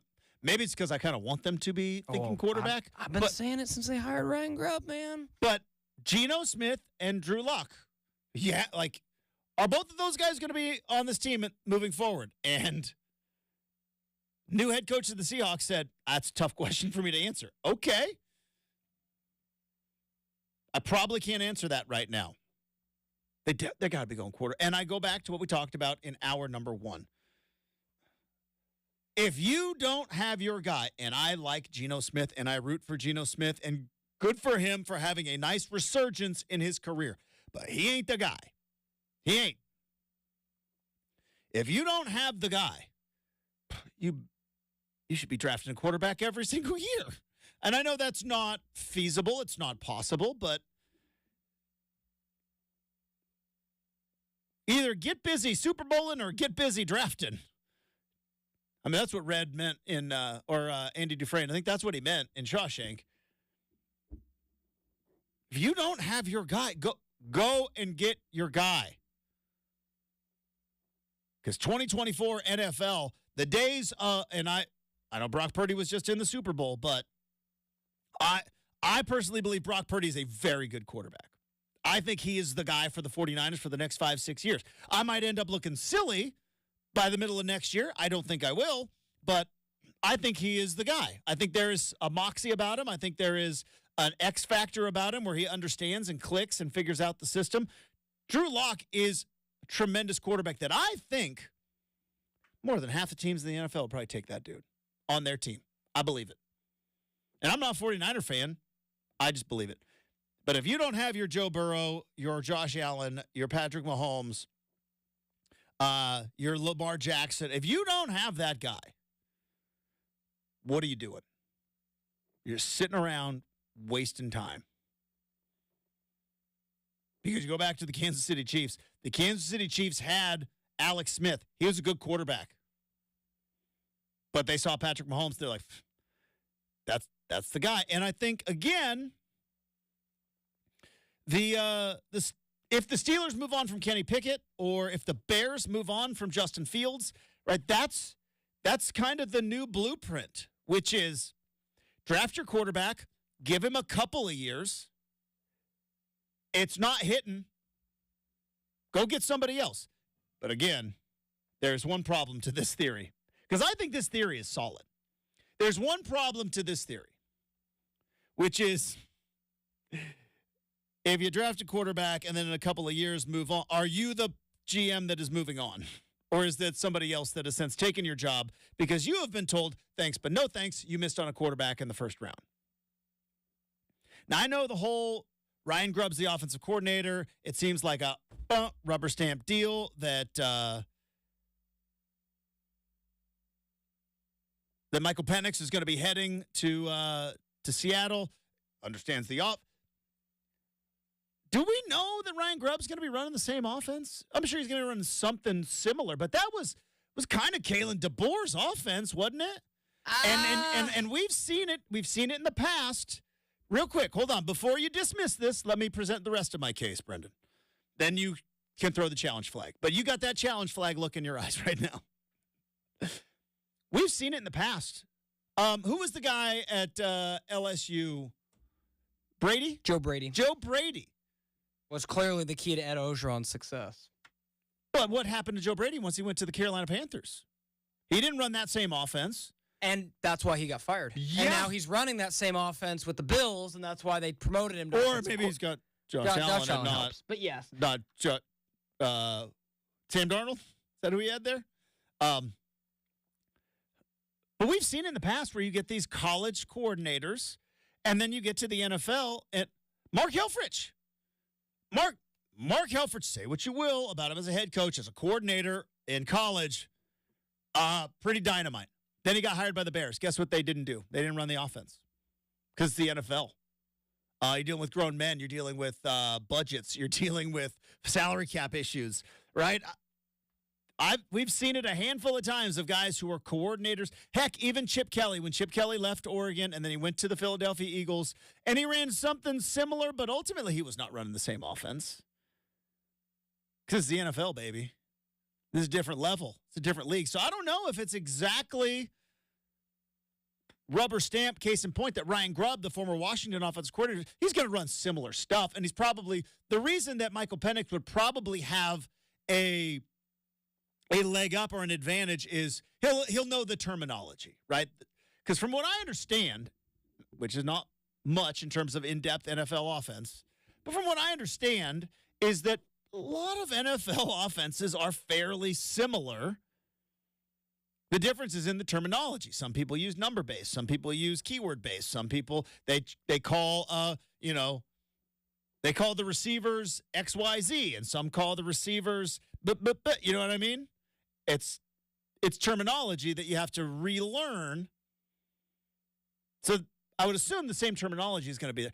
I don't know if Ryan Grubb's going to run the same offense. Yeah, I mean, real quickly, no, I think that oftentimes in a case like Kalen DeBoer and Ryan Grubb, we're going to find out real quick whether or not it was Kalen DeBoer for the success or Ryan Grubb for the success. And I think whichever one it wasn't, they're going to struggle. Now, I lead to believe that I think DeBoer will struggle more without Grubb than Grubb without DeBoer. Just because, they've been at the hip for, oh gosh. It is a bit of, like, it's not apples to oranges, but Justin, it's they've been at the hip since the days of Kingsley Pearson High School in Iowa, man. But hear me out. It's not apples to oranges exactly, but it's Fuji's to Granny Smith's. It's a totally different apple in the NFL and at Alabama. But we'll find out. I do think the Seahawks, if they're not thinking quarterback, they better be. So what are you doing with Geno Smith? You're going to win 9 games? Go to the wild card, get beat? Awesome. All right. We got Tyson Alger coming up in a bit. We also have the RCM mailbag. I do need to tell you once again about the fine folks at DeBella. You heard about them? I've told you about them a lot.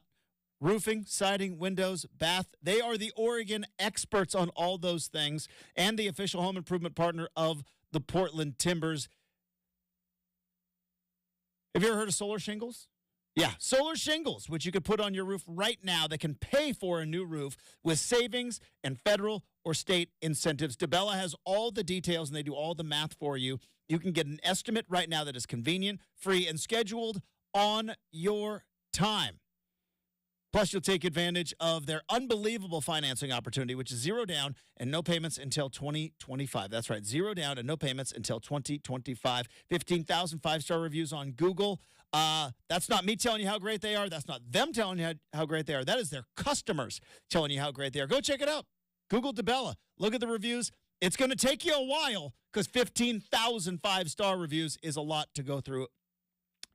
Check out DeBella for a free, no-obligation appointment for roofing, windows, siding, bath renovations. Get your home more energy efficient and beautified at the same time. The official home improvement partner of the Portland Timbers is DeBella.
All right, very excited. In his traditional Wednesday spot, the owner, the CEO, the head writer, the HR manager, and from what I have heard, the head barista when the coffee cart comes into the office of the I-5 corridor, Tyson Alger back on the big show. Good morning, Tyson. How are we doing? During my 2 months after I quit the Athletic, before I started the I-5 corridor, I was doing some freelance work for this company in LA, and it felt like kind of like a tech startup company. They had foosball and beer taps and all that sort of thing. But the one thing that made me realize that maybe I could adapt to this lifestyle is they had this barista machine where, the guy said they spent thousands of dollars on the thing, and it would do whatever foam art that you wanted. It would make whatever drink that you wanted. And I ran from that and started another sports publication. I don't know what got lost there, but I want to go back to the coffee days, Justin. I'll tell you what, my boy, I'm in the big leagues now moment. You and I have spent countless days and or evenings at the Autzen Stadium press box, which is a fine press box. Now we could do a whole, and I don't know if the listening audience or even the corridor offense would audience would want to hear our breakdown, but I could do a whole when the food at Autzen's press box peaked, when it kind of got a little complacent, but. Oh, we could do a whole podcast on that. A whole thing. Maybe, I don't know. Summer's coming up, Tyson. I'm not busy during the day. Wrap up the show. I hit a workout. Afternoons are open, but we're going to do it right here. There's a coffee pot there, which is fine because you get those cold late night games, a couple of cups of coffee, boom, do you right as rain. I know in the Reeser press box, they got they have the one Keurig machine that and Brendan's rolling his eyes right now because they got the one Keurig machine. But when I went from Eugene to Seattle and I got a media pass to then CenturyLink, now Lumen Field, Tyson and I walked into that press box and they had a Starbucks cart with a Starbucks barista sitting there that could make you anything on the menu. I was like, oh my goodness gracious, I have arrived. I have arrived. What, how am I ever going to, if you sit in first class, you're like, how am I ever going back there with the peons? That's how I felt with the Starbucks coffee cart in the then CenturyLink, now Lumen Field press box. How am I ever going back from this? Yeah, thankfully I haven't made the step up to covering an NFL game yet, and I think it's been a conscious effort because press box food is important to me. Let's not beat around the bush here. I don't want to know what I miss. I don't want to know what I'm missing out on because then the food at Autzen might just taste bland. Yes, probably they got an omelet guy there too. I'm telling you, it did not do well for the old waistline for me. But football season was an awful lot of fun. And then I was asked to politely leave and go back to Oregon, which is why you and I are now sitting here, and we're going to be talking about Oregon athletics. Let's talk about basketball real quick, Tyson. I know that Oregon basketball has been dealing with injuries all season long. They go down, they get the win against Stanford. They lose to if the bubble wasn't already popped, did that pop the Oregon men's basketball NCAA bubble and they got to win the Pac-12 tournament now? Yeah, I think so. Yeah. They're definitely on the outskirts, and maybe a suburb of the outskirts. It really didn't help. I don't think Altman, if you would have pulled him after the Oregon State game a week and a half ago, if you would have asked him are you going to go to the Bay and sweep, I bet you he probably would have said they would go 50-50.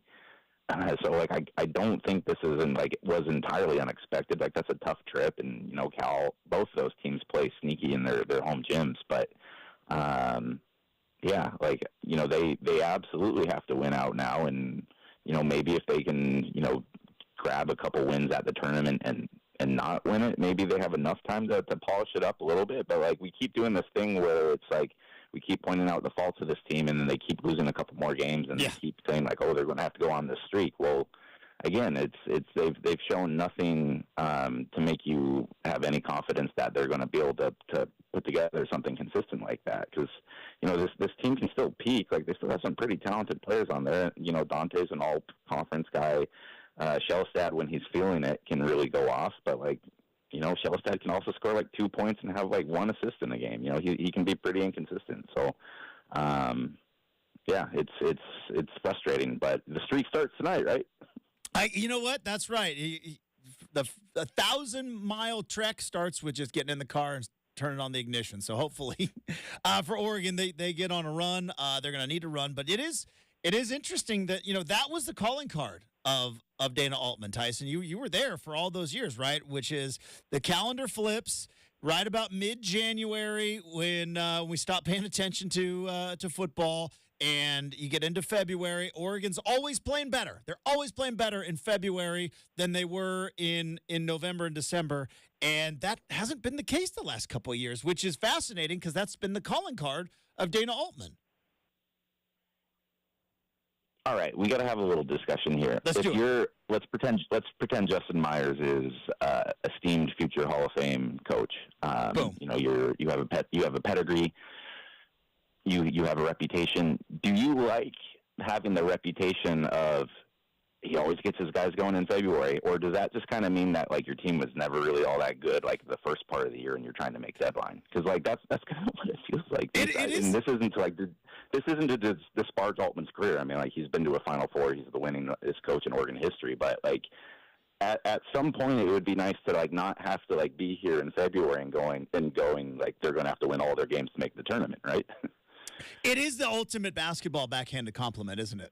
It's Dana, nobody says Dana Altman is Bill Self, boy, look at all, no, it's yeah, usually they get it figured out by February, which I think is a testament to coaching. But here's what I do wonder, because I remember, this is how old I am, because I remember Dana Altman's first season, and I remember Dana Altman's second and third season, and back then, Tyson, the model was not reset the roster every year. The model was, back then you would recruit, and unless you were Duke, North Carolina, or Kentucky, you would build up a team with high school kids, and then they would become juniors, and usually you'd be able to make a runner. And Kent did that a handful of times, and Dana Altman kept resetting the roster, and the one safe haven was, he would reset the roster, nobody knew who these guys were, but by February they were playing good. And I wonder now, that's kind of all of college basketball, right? He was the guy that kind of figured out the system of, we can find these guys in the transfer portal. We can find kind of these lost gems. And then now, everybody in college basketball is hitting the transfer portal and finding those guys as well. You know what I mean?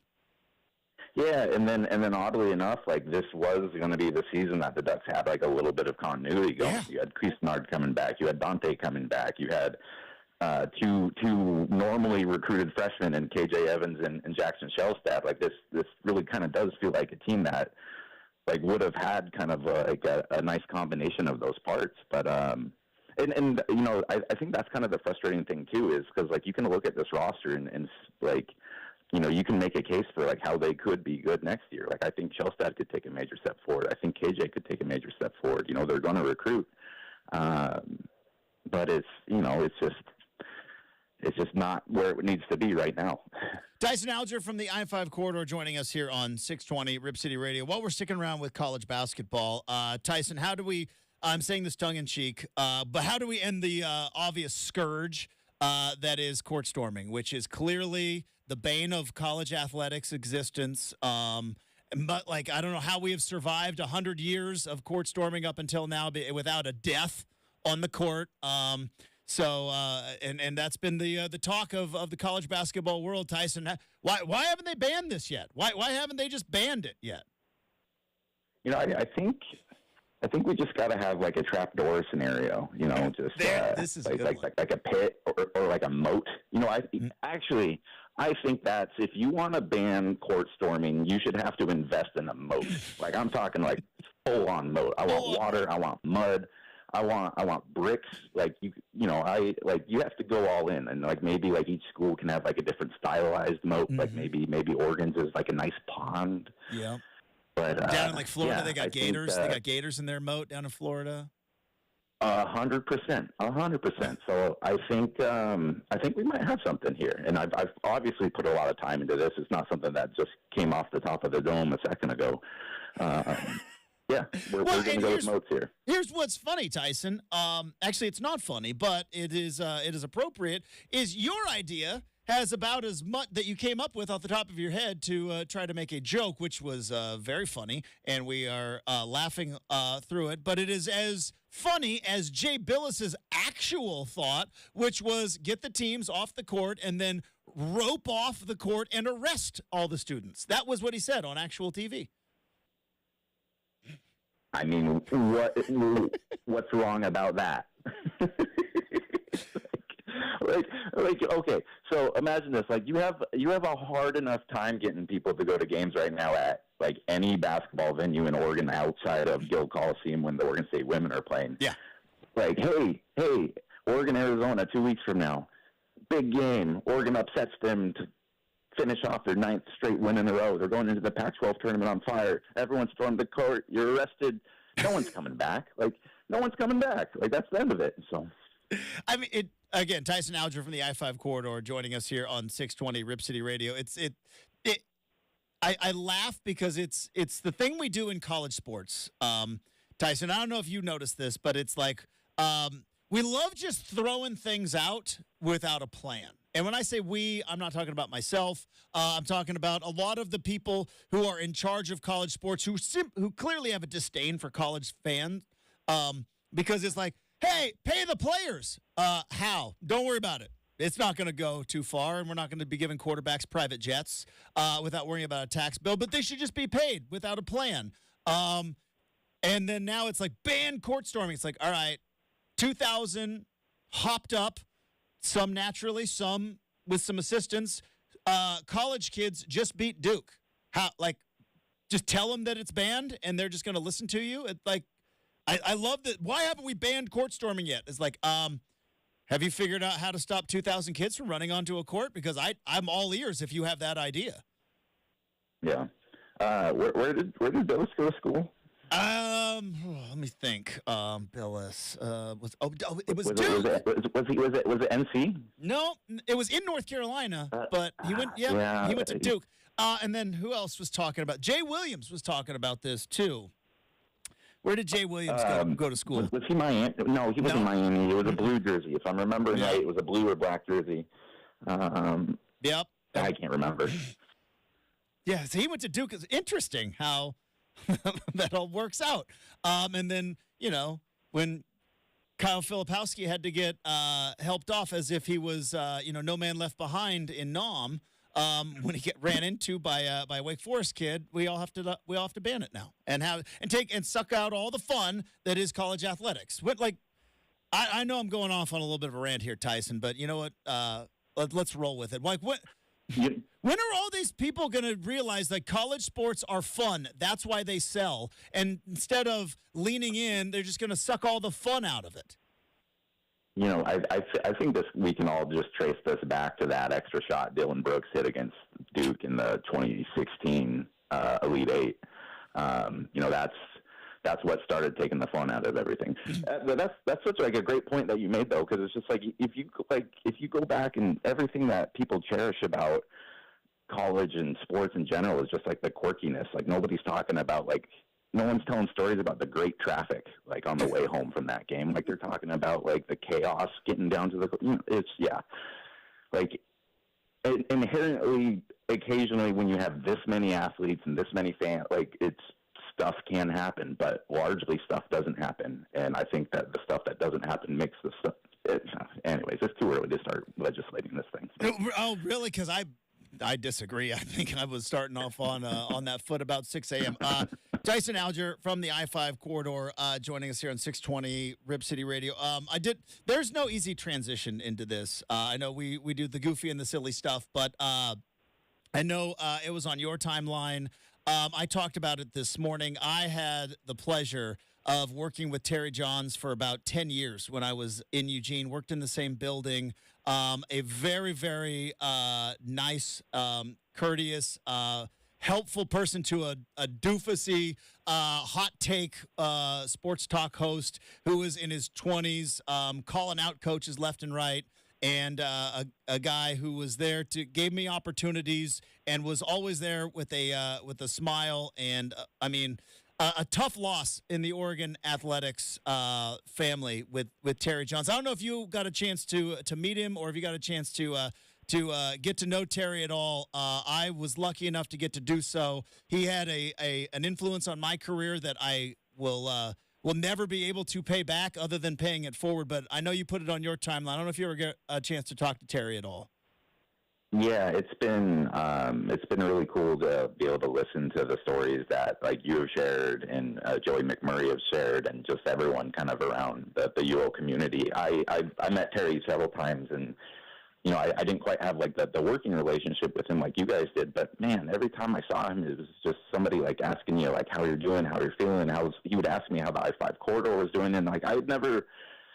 You know, I was thinking about this yesterday is like, you know, I've done podcasts with like Jerry Allen and then done a lot of stuff on like that end. And I was like, man, like I never reached out and did it with Terry, and still he was always asking about how my stuff was going. And yeah, man, it was just a real sad thing because I was a very wonderful, nice human being who, you know, there's not a lot of continuity left around Oregon. You know, there's been a lot of change there the last 20 years, and you know, to like have him and Jerry and you know, so a lot of the, you know, Mike Jorgensen too, like those guys who have kind of just have institutional knowledge there.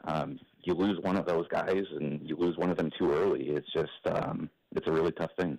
Here's the one thing. I mentioned it this morning, and I think you could probably relate to this as well. And people may understand this about us in our industry. They may not, but it is super fun to get to cover a team that is really, really good.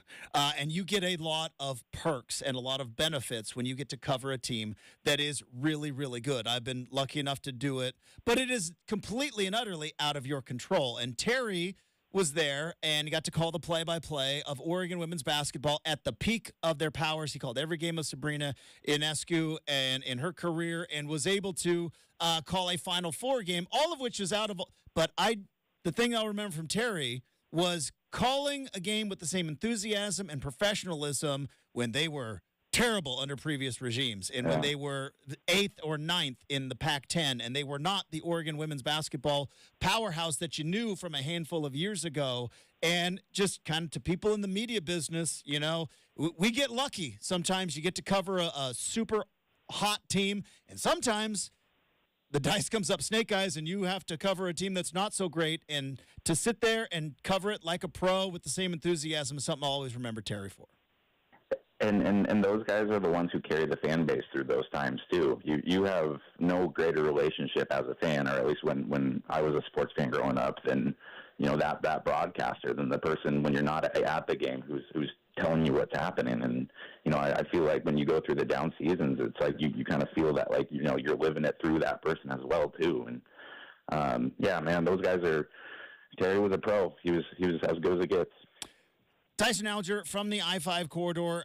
You can follow him on X or Twitter, whatever you want to call it, at Tyson Alger. You can subscribe to the I-5 corridor. You can also read him in the paper now. How about that?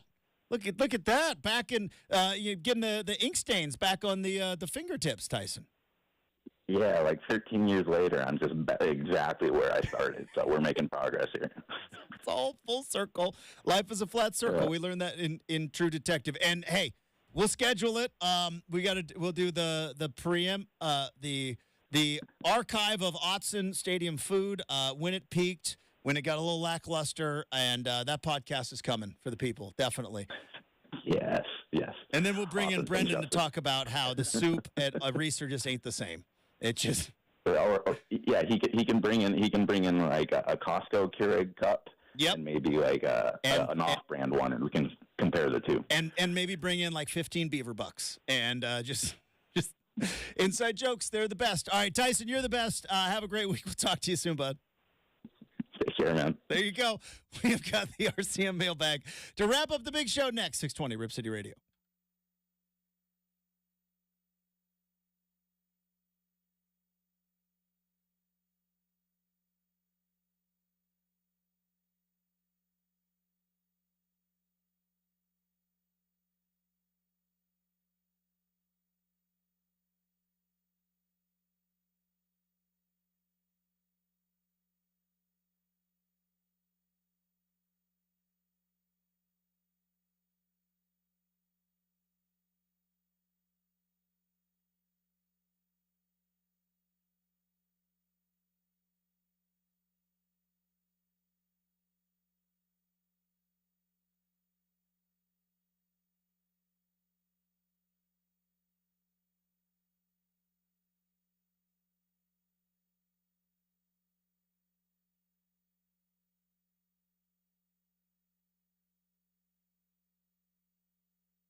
All right, let's wrap up the big show.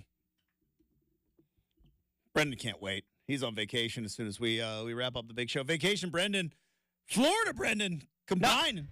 Not quite. I'm actually. I mentioned to you yesterday, You're Justin. not on the show tomorrow. No, but The I show's have. wrapping up here in about 8 minutes. Yeah, I have I've kind of procrastinated a little bit, so I have all my packing.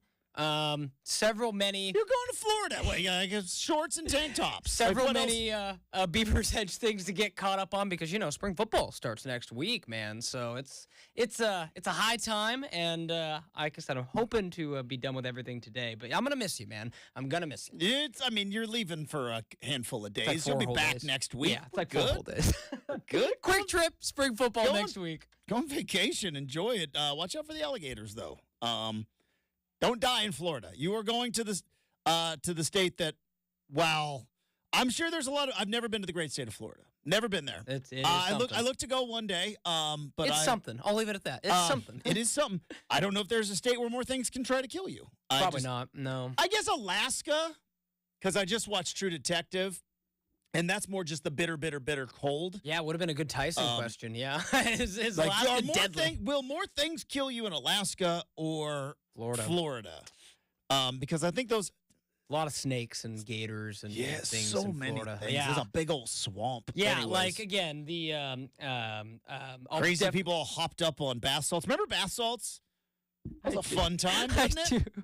Remember bath salts? Anyways, Good times, man. Brendan's headed to Florida as soon as the show's over. I know he got other work to do, but out of sight, out of mind for me. Justin's like, see ya. He's on vacation mode. But before we do that, let's get into the RCM mailbag. Here we go.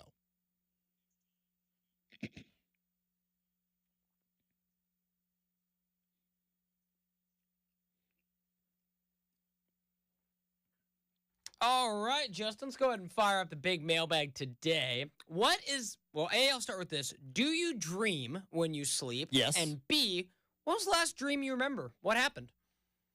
I've been having a run of like getting in trouble at work, but not this work. Huh. Like past works or past places of employment. Yeah, I do. I get a lot. Now, I have been told by my loving wife that apparently I have been acting a fool in her dreams. She woke up the other day and she was like, "You are so mean to me." And I'm like, what are you talking about? She's like, "In my dream, you were so mean to me." And I'm like, what? Like, I didn't. In my dream, you were What did so I do? mean. I did. Well, we watched we watched the Bravo shows, right? We watched the Vanderpumps and the Southern Hospitalities. And I think like last thing you watch before you go to bed can maybe sometimes, and all those shows, those people are terrible to one another. I don't know why they all still hang out, maybe because they get paid to do so, but they're all terrible to one another and they argue with each other for our entertainment. And so then like she goes to bed and like, yeah, like you broke up with me in my dream. And I'm like, one, you can't break up. We're married. She was like, yeah, but we weren't married in the dream and you broke up with me. And I'm like, goodness gracious, who's this jerk in your dreams? So I have had that. mine have been a lot of like, I'm in trouble at work. Yeah, I've had that before where like because generally speaking, for the most part, I'm one of those people, I don't dream a whole lot. I used to dream a lot more when I was like my teenage years and actually used to have kind of like nightmares where I'd wake up and be like, Yeah, you said you had the night terrors. Yeah, and then they kind of faded away, and then all of a sudden I just kind of stopped dreaming altogether, with the exception of like when I binge a show and I go to bed thinking about it. So like the last show that I just absolutely couldn't put down was when I watched Game of Thrones. I remember having like Game of Thrones dreams of sorts. And, I think also it's weird. It's so fascinating how the human brain works because I think you do dream about things like TV that you watch, but I think you also like dream about situations that you had throughout the day at times. Now, and, I saw a thing that like dreams basically don't matter. Like they don't have meanings. Now, some people would obviously disagree with that. I don't know if I disagree. But I saw a thing where it's so. just like it's like a random TV show going on in your brain. Yeah, so is that because of all the information we've taken in a given day, it just spits out like a dream? I guess, but it doesn't have like if it's a fearful dream, that's because you're scared of it. It's like no, it's just a movie your brain's playing for you. Yeah, like I looked at it as like, Justin went did this, and this today. Put all that into the machine. The machine spits out a dream. Yeah, kind but of it doesn't have like a, oh, you should be concerned or. Yeah, I never was like the, oh, you're drowned. Like you keep having like I know, like the one where it's like you're always drowning in your dream means you're gonna die soon. Stay out of the water. So it's like, I don't know. Yeah, I don't think that's how but it works. yeah, no, for sure. But like I had one where I was back. Something happened and I had to go back to my original job in Eugene, and everybody hated me. Which, I mean, if you know anything about me, I'm a people pleaser. I don't like it when people don't like me. But yeah, that was the dream. Is I went back and everybody's like, "Oh, big time! You're back now. You think you're better than me?" Like a lot of that, and I was like, I mean, if you went back to Eugene, you probably could. But I would hope everybody would still like me. Oh, classic. But yeah, that was it. It was everybody hated me because they thought I was too big for my britches. So, But yeah, I don't know what that means. Probably nothing. Yeah, I don't know why that was in the brain, but so that almost tells me that like you're like somewhere in your brain, as we'll close this out with this. yeah, Somewhere in your brain, you are still concerned with what people think about you in Eugene. Like somewhere that little stem. you is could like, have stopped with people. I'm concerned with how people think of me in general. That's the point blank period. We're done. Eugene, Seattle, Portland, and all points in between. I massively care what people think of me. All right. That's going to do it for the big show. Thanks again to Tyson Alger. Thanks to super producer Brenden, who shall be heading off on vacation. But we will be back tomorrow morning here on Rip City Mornings on 620 Rip City Radio.